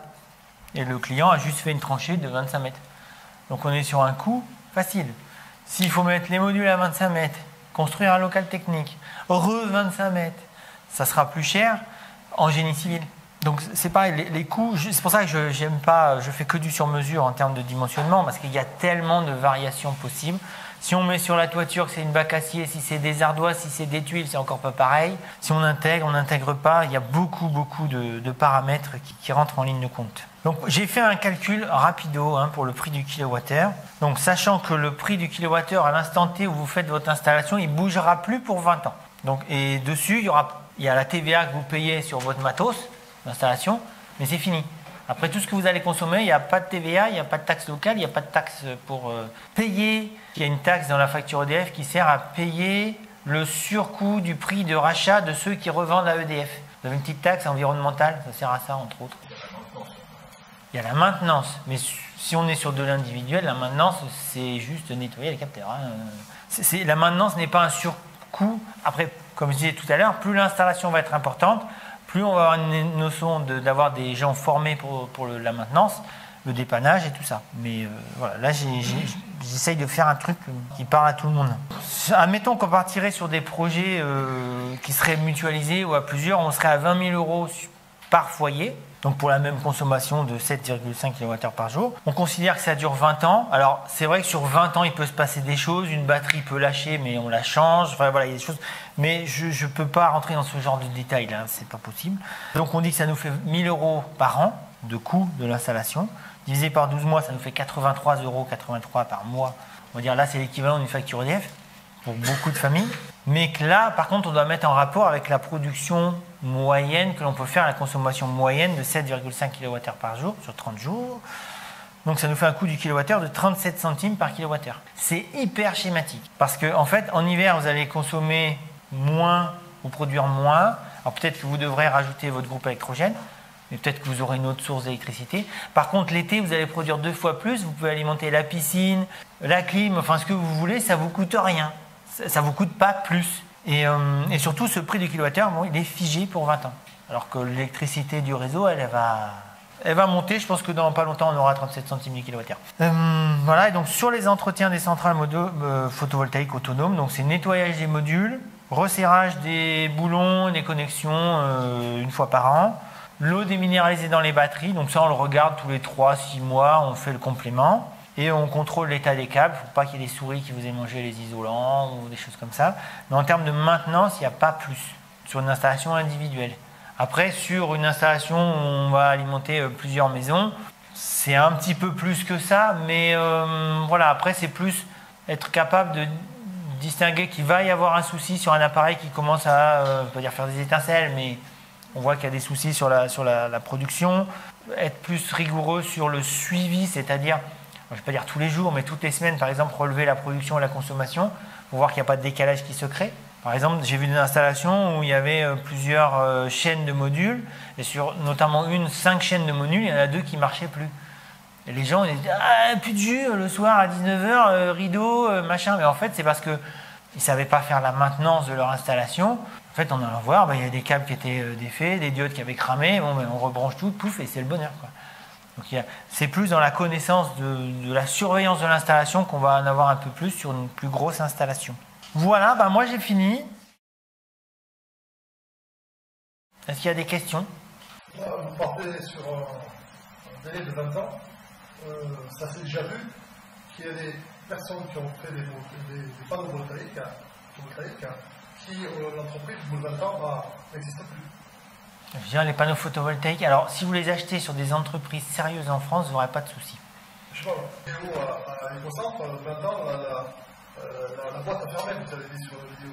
Elle avait 40 ans quand elle a fermé, oui. Ah, voilà. Clipsol, oui. Donc qu'est-ce qu'on fait après? Alors Clipsol, parce que c'est une entreprise française et qui est sérieuse, a 3 des salariés de l'entreprise ont créé une entreprise et qui sert à faire le suivi, parce que derrière, il y avait EDF. Donc si j'ai déjà eu le cas d'une installation il y a 1 an, sur du Clipsol, j'ai eu les pièces détachées de rechange. Mais parce que c'est une entreprise en France, entreprise sérieuse, il n'y a pas de souci. Mais c'est pareil, si vous achetez du low cost, sur de l'intégré Clipsol, c'était super important qu'on ait ce suivi-là, parce que notamment sur l'Ecocentre, c'est de l'intégré complet. Il faut vraiment avoir les mêmes modules. Alors ils en ont un stock, c'est pas éternel, hein. Et là, j'en avais changé un chez une cliente dans la Creuse. Donc d'ailleurs, ils avaient même retrouvé un module transparent. Il y a même des clients, ça en plus anciens. Là, c'est nous qui avons fait une erreur. On avait cassé un panneau parce qu'on avait dû. Les gens avaient fait faire une installation à quelqu'un d'autre. Il y avait des problèmes, des fuites et tout ça. On a dû démonter l'installation. Et comme les panneaux Clipsol sont des panneaux non cadrés, c'est-à-dire c'est que la plaque de verre, au moment du montage, on en a pété un. Et ça faisait déjà des années qu'une Clipsol en tant qu'entité n'existait plus. J'ai appelé les gars qui ont repris, enfin qui font la gestion du SAV, m'ont trouvé un panneau de démonstration, je ne sais pas où, dans un grenier, pour remplacer ce module qui avait déjà un certain âge. Donc voilà, il n'y a pas trop de... En tout cas pour ces grandes marques-là, il n'y a pas de souci. Et tout ce qui est module cadré, donc avec un cadre en aluminium, là le souci il est plus dans le fait que les panneaux, enfin moi quand j'ai démarré c'était à 50 watts, maintenant ils sont à 400. Bon, la taille a augmenté, mais à part la notion de taille ou de différence de puissance ou de tension, voilà, vous prenez un module d'une marque, vous en mettez un autre à la place, ça repart. Il n'y a pas de souci à ce niveau-là. Par rapport à un nouveau panneau, est-ce qu'il y a des personnes agréées qui peuvent le faire ou chacun peut le faire Vous, un installateur, voilà, après il faut trouver un installateur qui a envie de le faire. Mais après les modules, c'est pareil, j'avais fait une petite vidéo, alors ça c'est sur mon autre chaîne Technique d'ici, où j'avais montré en fait un module cassé ne s'arrête pas de produire. Tant que vous ne le touchez pas, il produit, ça ne sert à rien de le changer. Chez moi j'ai un panneau qui est pété depuis des années, et il est en place, il ne bouge pas, et tout va bien. Donc c'est pas. Tant qu'il n'y a pas de coupure physique, pas de souci. Si je comprends bien, si un panneau est cassé, il faut le changer. En fait, il y a enlever les panneaux, débrancher le fil, bien compris. Oui. Et puis en mettre un autre et on branche. Oui. Si c'est une puissance à quelque chose près, c'est-à-dire à caractéristique égale proche. C'est ça, donc c'est pas compliqué. Ouais, oui. Ouais, si tu parlais de 20 ans, mais ça dure plutôt 50 ou 100 ans, c'est pas une question d'argent, c'est une question. La durée de vie. Ouais. Ah, alors d'usure d'une part des modules, parce que les modules c'est de l'électronique. Au soleil, souvent, des fois, ils disent on le met dans le désert, ça va produire plus. Bah ouais, mais ça va produire moins longtemps. Parce que c'est de l'électronique, ça chauffe, ça crame, et au final, tes modules, ils vivent 10 ans dans le désert. Plus le fait d'être poli par les tempêtes de sable. Donc sur ça, sur les onduleurs, par exemple, souvent au bout de 15-20 ans, tu as des composants qui sèchent. Parce que les condensateurs, une partie sont chimiques. Là, le condensateur va sécher, du coup, va plus faire son boulot dans le processus de production d'électricité, du coup, l'onduleur va tomber en panne. Par contre, le gros transformateur torique super balèze au milieu, lui, dans 40 ans, il sera encore là. Sauf si tous les jours, tu lui as mis une surcharge dans la tronche et effectivement, le vernis du cuivre va s'user, tu risques d'avoir un court-circuit à l'intérieur du transformateur. Mais c'est plus une notion de vieillissement naturel des composants plutôt que de souhait de ne pas faire du bon matos. Surtout que moi je mets du matériel très haut de gamme, franchement c'est 15-20 ans, il n'y a pas de problème. Et c'est 24 heures sur 24, c'est pas allumé tous les jours, non, c'est H24 pendant 15-20 ans. Après, qu'est-ce qui peut cramer souvent, un cas classique, c'est la foudre. Quand on n'a pas mis les parafoudres et que des fois, de toute façon, elles tombent trop près, ça claque. Mais si l'appareil n'est pas trop vieux, il est pris en charge par l'assurance. Après, les câbles, s'ils ne sont pas mangés par les souris, moi j'ai déjà vu enlever des fils avec du tissu dessus. Hein. Bon là, notion de danger. Mais je veux dire, ça peut durer très longtemps tant qu'on ne le maltraite pas, le truc, il n'y a pas de souci. Mais par très longtemps, c'est encore plutôt 20 ans que 50 ou 100 ans. 50 pour de l'électronique, c'est compliqué quand même. Hein. Maintenant, c'est ok, mais l'idée c'était plutôt sans acheter du prix ou de choses. Non, c'est une des raisons pour lesquelles je pense que les gens qui voudraient mettre leur esprit dans une machine font une grosse erreur. Parce que l'électronique, ça vit vachement plus vite que le corps humain. Parce que nous, on se reconstruit au fur et à mesure. Je veux dire, le corps qui est là n'est pas celui qui était là il y a 10 ans. C'est pas du tout les mêmes cellules, on est entièrement reconstruit. L'électronique, c'est pas le cas. L'électronique, ça vieillit. Les UV pour les appareils qui sont en extérieur, les câbles, les isolants. Pardon, quand tu dis que ça a trop pris le soleil, par exemple, est-ce que si je mets 4 fois plus de panneaux mais à la mi-ombre, ça va durer beaucoup plus longtemps? Économiquement, ça n'a pas de sens. Ouais, mais si je veux que ça dure 50 ans plutôt que 20 ans et que hypothétiquement j'ai 400 000 euros là-dedans, je peux tripler mon budget si je veux doubler le temps, si pour moi ça fait sens, est-ce que c'est... Moi, j'ai déjà vu des panneaux qui avaient pas loin de 40 ans, mais ils produisent vachement moins. À la limite, les modules, c'est presque eux qui vont réussir à durer le plus longtemps par rapport les batteries, par exemple, passer 20 ans, c'est difficile. Voilà. Après, il y a des batteries qui ne sont pas développées, qui existent. Il y a des batteries qu'on peut faire démonter, recycler, enfin vraiment réactualiser, remettre en bon état et elles repartent pour 10 ans sans problème. Reconditionner, voilà, c'est ça le terme que je cherchais. Ça existe, mais c'est que sur certaines technologies. Et les plus rustiques, les batteries plomb, alors il y a des nickel-fer, je crois que c'est les nickel-fer, mais pareil, c'est des batteries qui sont assez chères au départ par rapport à du plomb habituel, mais que tu peux faire reconditionner. Mais combien est-ce qu'on va trouver d'usines pour reconditionner ces batteries? Est-ce qu'il y a du savoir-faire qui seront encore là dans...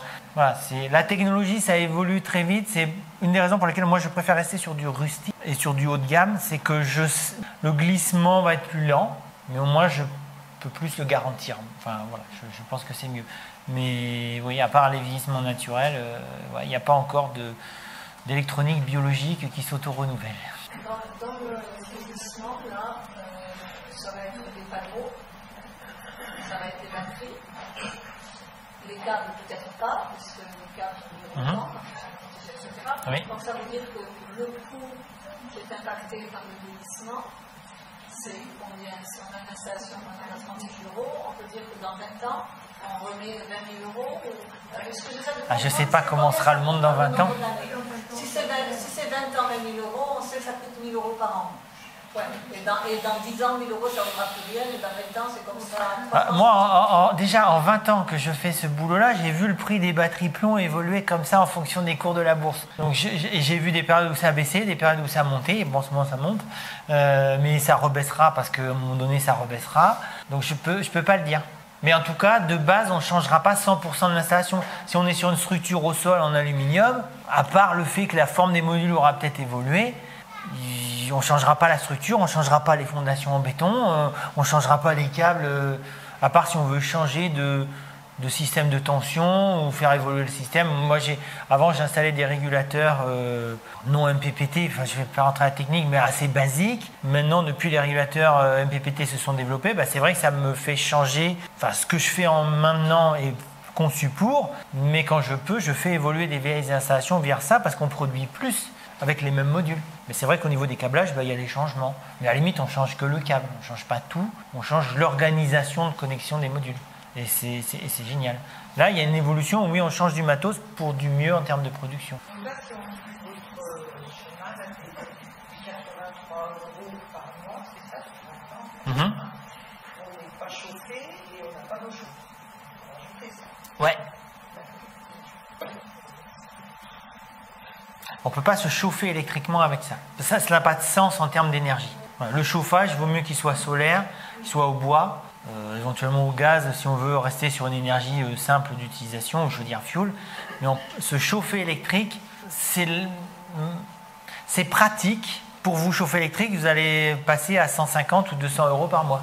Mais c'est pareil pour EDF. Ce n'est pas spécifique à l'autonomie. C'est juste que là, on est sur l'autonomie d'électricité, du fonctionnement hors chauffage. Les onduleurs, vous disiez que les onduleurs pour l'autonomie n'étaient pas du tout les mêmes que...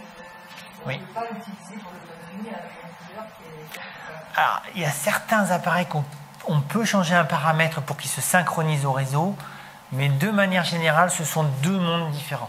Oui, mais utiliser, je veux dire, un appareil qui est faiblement distribué, l'utiliser pour l'autonomie? Non, parce que lui a besoin impérativement de se synchroniser à un réseau. C'est-à-dire que l'onduleur réseau, s'il n'y a pas de réseau derrière, il ne fonctionne pas. Il y a différentes normes. Je pense qu'il y a des onduleurs qui sont faits pour fonctionner en îlotage, enfin en petit réseau, parce qu'ils vont changer leur fréquence. Enfin, il y a des choses qui rentrent dans les paramètres sur les réseaux un peu conséquents. Mais de base, un onduleur pour l'autonomie fait de l'autonomie, un onduleur pour le réseau fait du réseau. Il ne faut pas synchroniser. Il n'a pas. De ce que j'ai vu, il y a des trucs qu'on peut changer des paramètres en fonction des pays, mais je... On peut mettre l'éolienne, les ailes, là, mais ça marche pas. Alors que je suis en autonomie complète. D'accord. Normalement, c'est un onduleur réseau. S'il n'a pas de réseau en face, il ne marche pas. Il se coupe d'office. Parce que justement, le but, c'est de ne pas électrocuter les agents EDF. Il marche pas. Après, ça peut être des différences de paramétrage. S'il y a une éolienne et qu'elle est connectée sur le réseau de votre onduleur, parce que c'est une onduleur qui était... Vous avez un groupe électrogène et... même pas.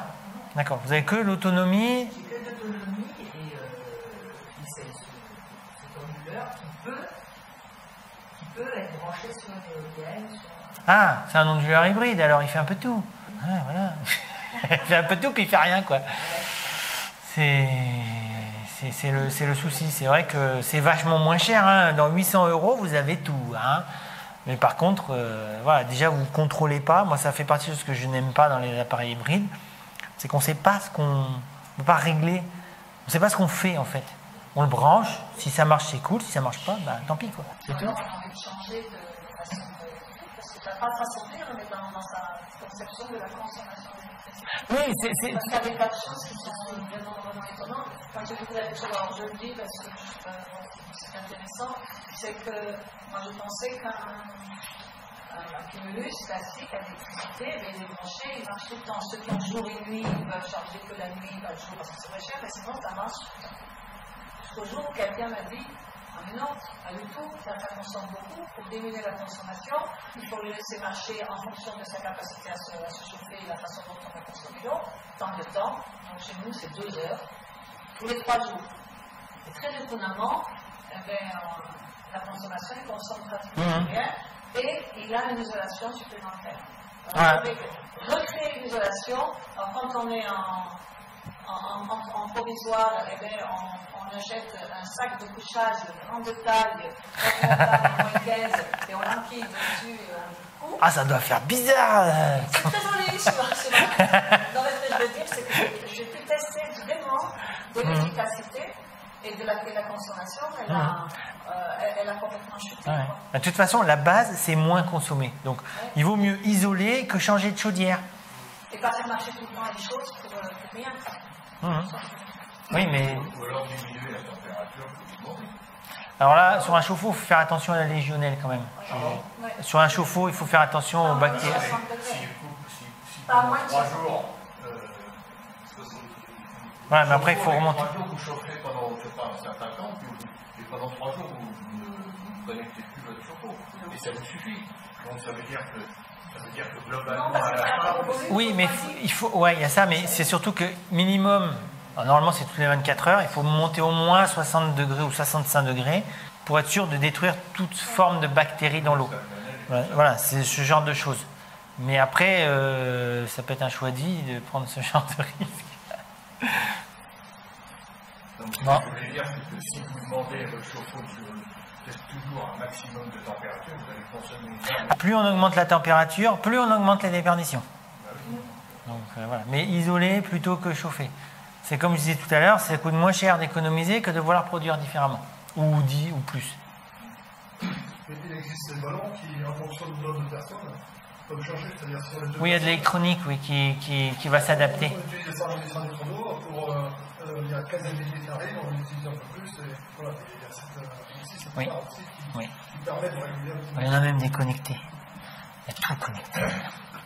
Au niveau des panneaux, vous avez parlé tout à l'heure de 1000 watts par mètre. Alors ça, c'est la puissance solaire qui sert à valider la puissance des modules. C'est-à-dire, on considère que quand ils sont flashés, ils sont testés les modules, on leur envoie 1000 watts par mètre carré et on voit ce qui sort. Et c'est le rayonnement solaire moyen dans les belles journées.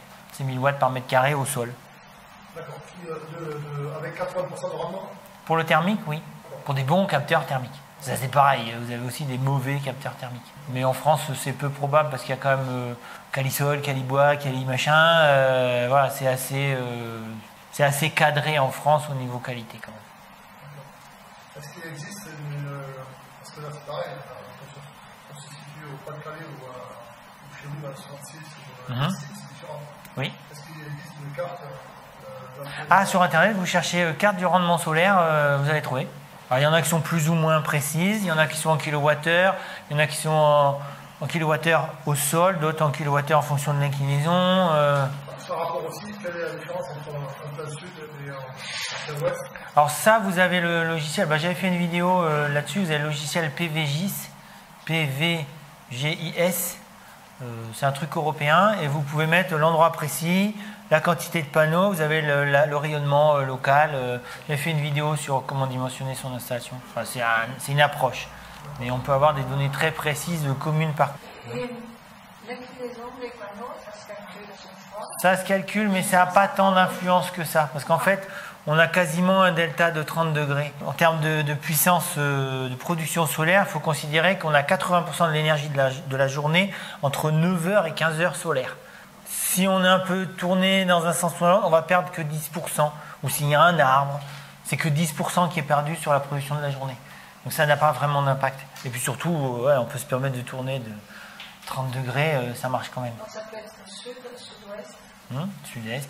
Après, il y a un truc où ça va jouer, c'est la nébulosité locale. Par exemple, j'avais eu à faire un projet pour la Guyane. Donc, je n'ai pas fait le projet, mais je m'étais occupé un peu d'études techniques de départ.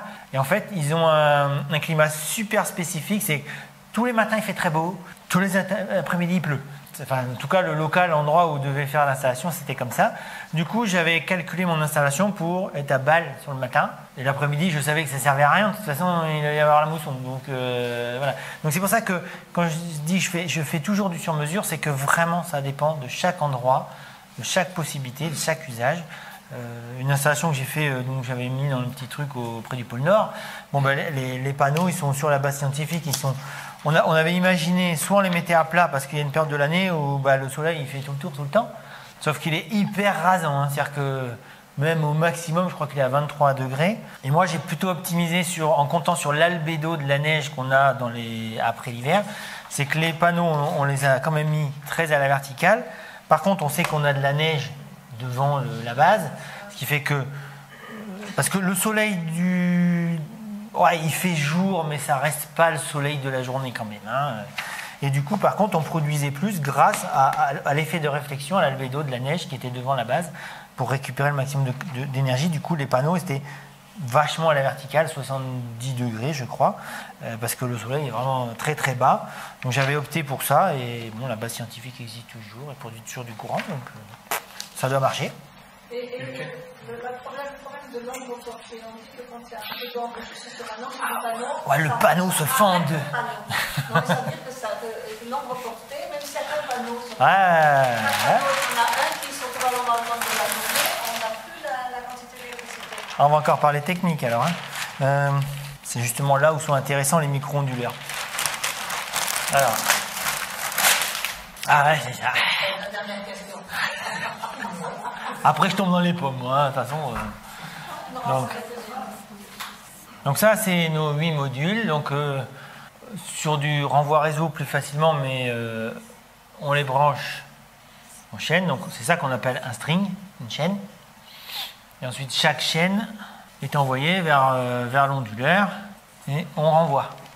Donc, quand on fait comme ça, chaque module... Mettons, on va dire celui-là, il a 40 volts, 40 volts, 40 volts, 40 volts. Tout le monde a 40 volts. J'espère que vous aimez la technique, là. Donc, arrivé ici, on a 80 volts. Ici, on a 120. Et là, on a 160 volts. D'accord ? Bon, c'est des chaînes où ça peut aller jusqu'à 1000 volts. Donc là, c'est pareil. Voilà.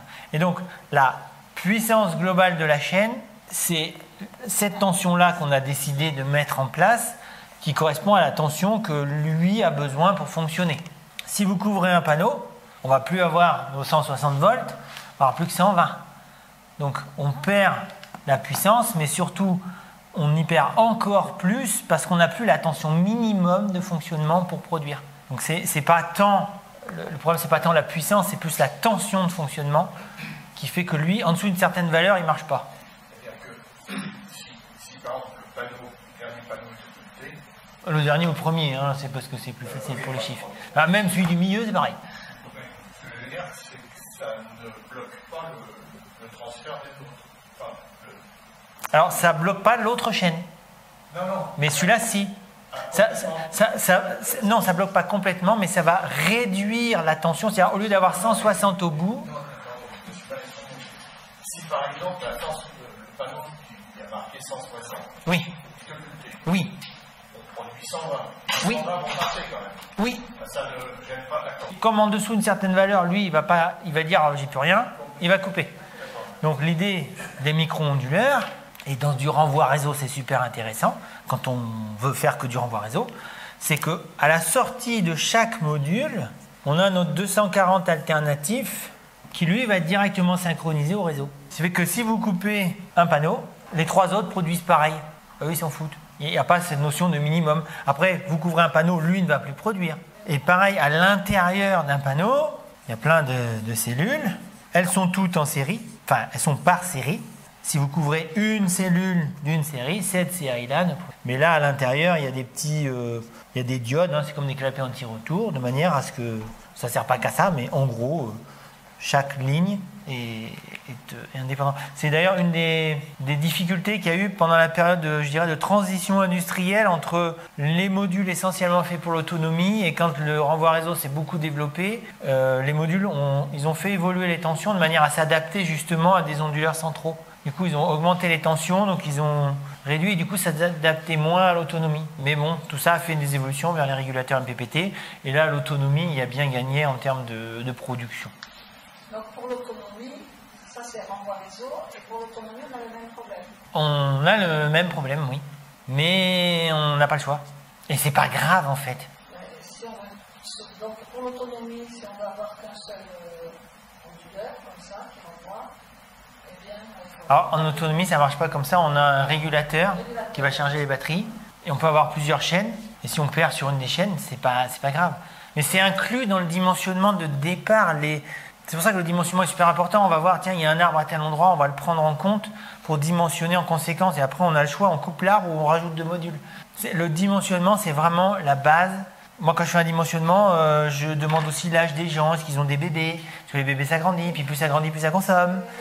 Donc, c'est à prendre en compte pour les 20 prochaines années. Et quand on est en autonomie, ça passe systématiquement par la batterie. On tire systématiquement sur la batterie. En fait, les électrons, c'est comme l'eau sous pression. Hein. Tu as tes modules, là c'est l'onduleur, la batterie. Si tu consommes 500 watts et que tu en produis 1000, tu en as 500 qui vont vers la batterie et 500 qui vont vers là. Ça se fait tout seul. Il n'y a pas de... Donc au final, ce qu'on consomme, ça va de côté. Oui. Voilà. Et là, l'avantage des onduleurs par rapport à des génératrices tournantes, c'est que quelle que soit la consommation ou la production, l'onduleur, lui, il va faire varier sa puissance, mais il ne va pas dire je ralentis, j'accélère. Parce qu'une génératrice, une éolienne, vous avez une variation de puissance. Voilà, enfin, ça peut vraiment être puis dangereux mécaniquement pour la machine quand même. Ah, pourquoi c'est pas bien? Pourquoi c'est moins bien?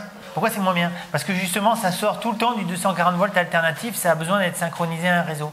S'il n'y a pas de réseau en face, ça se coupe. Donc si tu veux faire de l'autonomie à partir de micro-onduleurs, il faut de toute façon un onduleur central d'autonomie qui va créer un réseau sur lequel les panneaux vont venir se synchroniser. Donc ça veut dire que tu rajoutes de la complexité, du coup, et voilà. Et le but de l'autonomie, c'est d'être le plus simple possible. Plus c'est simple, moins ça tombe en panne. Et surtout, tu n'es pas bridé, parce que souvent, les micro-onduleurs, il faut être connecté à Internet, il faut que ce soit surveillé, machin. Enfin, globalement, il y en a qui fonctionnent, mais souvent, la marque, enfin, je ne vais pas donner de marque, mais une marque où, pour paramétrer chaque onduleur, il faut qu'il soit connecté à Internet. Tu les paramètres sur le truc d'Internet, ça revient chez toi et te reparamètre tes machins. À la limite, après, tu peux couper Internet, mais un minimum une fois, tu as dû te connecter à Internet pour pouvoir paramétrer ton installation. Moi, en autonomie, mais je trouve ça aberrant. On est autonome, on achète son matos, on doit Et les onduleurs, ils ont un nombre d'entrées maximum. Mais ceux-là les micro-onduleurs, ils en ont qu'un. Ah, le gros onduleur, en fait, si tu es en onduleur central pour de la production vers le réseau, tu as un nombre de chaînes possibles. Souvent 1, 2, 3, 4. Mais de toute façon, chaque onduleur a une puissance limitée aussi. Souvent, tu as des onduleurs de 1000, 3000, 10 000.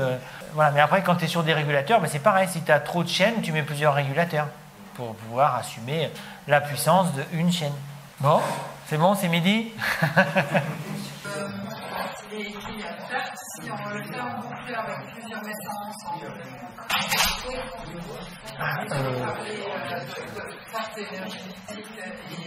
alors sur du 240 volts, c'est assez faible. C'est plus qu'on y met plus de temps, c'est plus compliqué à installer. Il n'y a pas vraiment de perte d'énergie. Il y en a un petit peu, parce qu'on passe dans des câbles. Mais vu qu'on est quand même en local, on ne va pas perdre 10% sur la ligne. il n'y a pas des grandes distances. Non, non, le but c'est... Le but, c'est la distance maximale, c'est combien? Ça dépend de la taille du câble. Oui, mais est-ce que ça marche? Parce que je ne sais pas tout, mais est-ce que ça marche comme avec EDF, où on doit avoir du 16 carrés? Ah, c'est tout pareil. Les pertes en ligne, c'est les mêmes. Ça se calcule en fonction des distances. Si on est en triphasé, monophasé, tout est affaire de dimensionnement. Vous avez une certaine préférence d'utilisation de matériaux? Ah, moi, je mets que du haut de gamme. La qualité. Pas nécessairement français, parce qu'il y a peu de fabricants en France, mais de la bonne qualité. Parce que les modules de bonne qualité vont moins perdre en chauffant. Et comme ils vont chauffer, il faut qu'ils perdent le moins possible en chauffant. Par rapport à des panneaux pas chers. Des panneaux pas chers, par exemple, vont avoir moins de garantie fabricant, moins de SAV. Voilà, moi, je préfère toujours travailler. J'ai que 3 fournisseurs principaux, dont un pour la partie module. C'est son job, c'est eux qui font la veille technologique. Ils me disent c'est ça qu'il faut mettre, c'est ça que je mets. Et je sais que derrière, ça sera suivi. Moi, je préfère mettre de la bonne qualité au départ. Ça reviendra moins cher à mes clients sur le long terme. Non, c'est le contraire. Parce qu'en continu, on fait l'aller et le retour dans le câble. Alors que dans l'alternatif, on le fait que dans un sens. Enfin, schématiquement. Oui. C'est plus important en courant continu qu'en courant alternatif.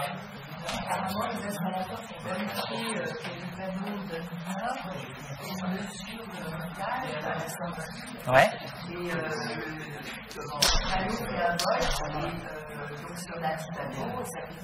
Oui. Oui. C'est ça c'est pour ça que ça fait partie de la maintenance de base des installations. C'est que une fois par an, on regarde sur chaque chaîne qu'elle produise bien la même chose en fonction de ce qui est installé. C'est qu'il y a un problème. Après, ça peut être interne, les panneaux ont des diodes, comme je disais, des petits composants électroniques. Il suffit qu'ils ont grillé, ou qu'ils soient défectueux ou dessoudés, ça coupe toute la chaîne. Ça se change à l'intérieur des panneaux? Si le boîtier s'ouvre, oui, on peut changer les diodes. Donc dans les panneaux que tu mets en place, il y a... J'ai jamais eu à changer des diodes sur un panneau haut de gamme. C'est au niveau des chaînes de modules. Oui. Alors des fois elles sont entièrement moulées dans la résine, ça c'est pas très intéressant, mais... Ça c'est une qualité aussi. Oui. Oui. Quand on met de la qualité, de toute façon en général on est moins embêté. Et puis s'il y a un défaut, parce que ça arrive, au moins on a un fabricant derrière qui peut dire ouais ok je vous envoie un nouveau module. Et quand on a fait son installation par David, il revient. Il s'arrange pour qu'il n'y en ait pas au départ, surtout. Mais après, tu as du vieillissement des appareils, des appareils qui sont défectueux. Alors, de manière générale, un appareil industriel qui doit tomber en panne ne tombera en panne dans ses 3 premiers mois de vie. S'il ne tombe pas en panne dans les 3 premiers mois de vie, on est tranquille pour pas mal d'années en général. S'il a un défaut, il va être rapidement détecté. Enfin, rapidement, ça va avoir une conséquence. Bon, on m'entend toujours? C'est bon, peu de questions? Tout le monde est prêt à devenir autonome? Oui. Par rapport au dimensionnement, oui. Ça implique forcément de savoir ce qu'on consomme dans un bâtiment qui est déjà existant, où on vit dedans, dont on a des habitudes de consommation quotidienne. On peut estimer ce qu'on aura. Mais comment on peut estimer si on n'a pas le bâtiment et qu'il est en construction, par exemple? Bah, tu sais, les appareils. Les pièces, on sait à peu près combien on va. La consommation, elle n'est pas liée au bâtiment, elle est liée aux gens qui sont dedans. Donc si tu as un aquarium, tu sais la consommation qu'il a. Si tu as ton éclairage, bah, c'est une estimation. Après, moi souvent les gens ils m'envoient leur liste et je vois des trucs, je me dis ah, voilà ils ont mis trop parce que je connais les habitudes réelles des gens. Après si tu as un robot mixeur, tu sais qu'il fait 300 watts, est-ce que tu vas t'en servir 1 heure par jour ou 10 heures par semaine Est-ce que tu cuisines beaucoup? Voilà. Après tu peux aussi prendre en compte ce que tu as déjà avec ton compteur EDF. Ce que je conseille aussi c'est de demander à Enedis, alors maintenant avec les compteurs Linky on peut plus le suivre, mais dans le temps c'était de faire le relevé confiance, c'est-à-dire que tous les mois vous allez relever votre compteur, vous dites à EDF j'ai consommé tant, je paye tant. C'est vachement plus sain déjà je trouve, plutôt qu'un truc lissé sur l'année, on est plus conscient de ce qu'on consomme, on paye que ce qu'on a consommé et surtout ça permet d'avoir un suivi, dire bon, bah, j'ai telles habitudes dans ma nouvelle maison, ok je vais mettre un frigo à plus donc je sais qu'il va consommer moins, mais le reste de mes habitudes j'ai pas prévu de les changer, je veux toujours mon aquarium, donc tu peux te baser sur ton existant. Tu peux avoir un château et consommer pas plus que 4 personnes, tout comme j'ai eu un projet pour un château où il n'y avait que 4 personnes et puis c'était la consommation d'une usine, quoi. C'est les habitudes des gens. C'est pour ça que moi j'aime parler technique et pas solution, machin, truc bidule qui clignote. Il y a des choses factuelles, on a ça, on a besoin de ça, on met ça, on n'en met pas trop. Si on veut un peu surdimensionner parce qu'on veut assumer quelque chose plus tard, voilà. Mais il ne faut pas partir dans des délires. À un moment donné, une maison, c'est pas une usine, quoi. C'est une maison. Nous, on a un château, là, avec les architectes de Bâtiment de France. Super. Comment ça se passe Pour pouvoir poser. Alors, à la base, le maire peut dire « je suis d'accord », parce que c'est le maire qui a le dernier mot. Après, il faut qu'il ait envie d'avoir le dernier mot. Moi, j'ai déjà posé des modules, du solaire thermique en intégré, avec le beffroi et l'église en visuel. Le maire l'a dit « posez-les ». Voilà. Après, il y a aussi beaucoup de légendes. Les architectes du Bâtiment de France, ils donnent des consignes, enfin des avis, mais ils ne peuvent pas vous mettre une amende. Hein. Oui, c'est ça, ils ne sont pas militaires. Voilà. Surtout si le truc ne se voit pas. Ça ne rend pas caduc que si on a demandé un permis, entre autres les panneaux, ça ne rend pas caduc le permis si on ne les a pas posés quand on les a demandés. Je ne suis pas législateur, moi, donc... Souvent, c'est le contraire qui se passe. Les gens prévoient de mettre des capteurs dans leur toiture, ils font leur permis de construire avec les capteurs dessinés dessus et les mettent pas. Parce qu'eux, ils disent, non, j'ai pas le temps, ou je verrai ça plus tard. Ou... À l'inverse, il faut faire une déclaration de travaux pour les poser au sol. Enfin, non, moi, je crois pas qu'ils vont pas vous les faire enlever. Enfin, je veux dire, il n'y a pas des architectes de Bâtiments de France qui circulent dans toutes les rues toutes les semaines pour vérifier qu'il y a mis des modules. Quand vous faites une demande de permis de construire, que vous ayez, par exemple, une carte et un courant sur le toit, vous l'a permis, ça vous bloque. Est-ce que c'est pareil avec les panneaux photovoltaïques? Mais si vous êtes dans les clous, il faut se renseigner. En fait, souvent, la démarche que je dis aux gens, c'est vous allez voir le maire ou la DDE du coin, vous y allez avant, vous dites, voilà, quelles sont les conditions pour installer? Est-ce que ça fait pas... Il y a des communes, par exemple, nous, à Céré, c'est une commune, ils ne veulent pas voir de modules photovoltaïques sur aucune toiture du village. Par contre, autour du village, vous pouvez faire ce que vous voulez. Mais dans le village historique, ils ne veulent pas en entendre parler. Par contre, ils sont d'accord pour les capteurs thermiques. C'est leur philosophie politique du coin. Voilà, ils ont même fait un lotissement où c'était spécifiquement dédié. En premier, c'est aller voir le maire, le service d'urbanisme de votre commune. Le problème se pose quand le maire a délégué ses pouvoirs au service du conseil municipal. Parce que là, vous êtes en prise directe et le maire, il n'a plus rien à... Ouais, je sais pas, j'ai jamais été confronté à cette situation, donc...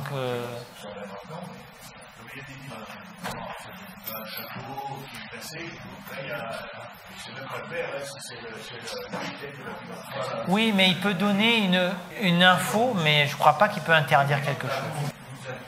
Vous aviez délégué des pouvoirs à l'urbanisme. Oui, de façon générale. Oui, et même eux, ils peuvent rien faire si on est, par exemple, on est dans la zone du château ici. Photovoltaïque, c'est une discussion. Il faut que ça fasse partie d'une construction, d'une bonne intégration. Elle vient sur place, ça encore. Elle peut accepter. C'est pas systématiquement non comme autrefois. Il y a une évolution.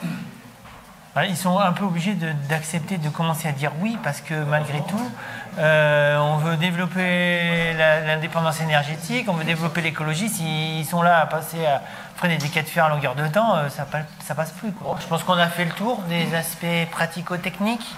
Il n'y a plus qu'à réfléchir. Dire merci et dire merci. Avec plaisir. Merci à vous.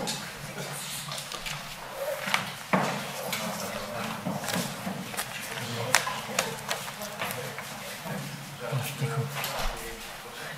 Alors, un onduleur pour l'autonomie, il faut mettre combien? Ça dépend parce qu'il y a l'onduleur.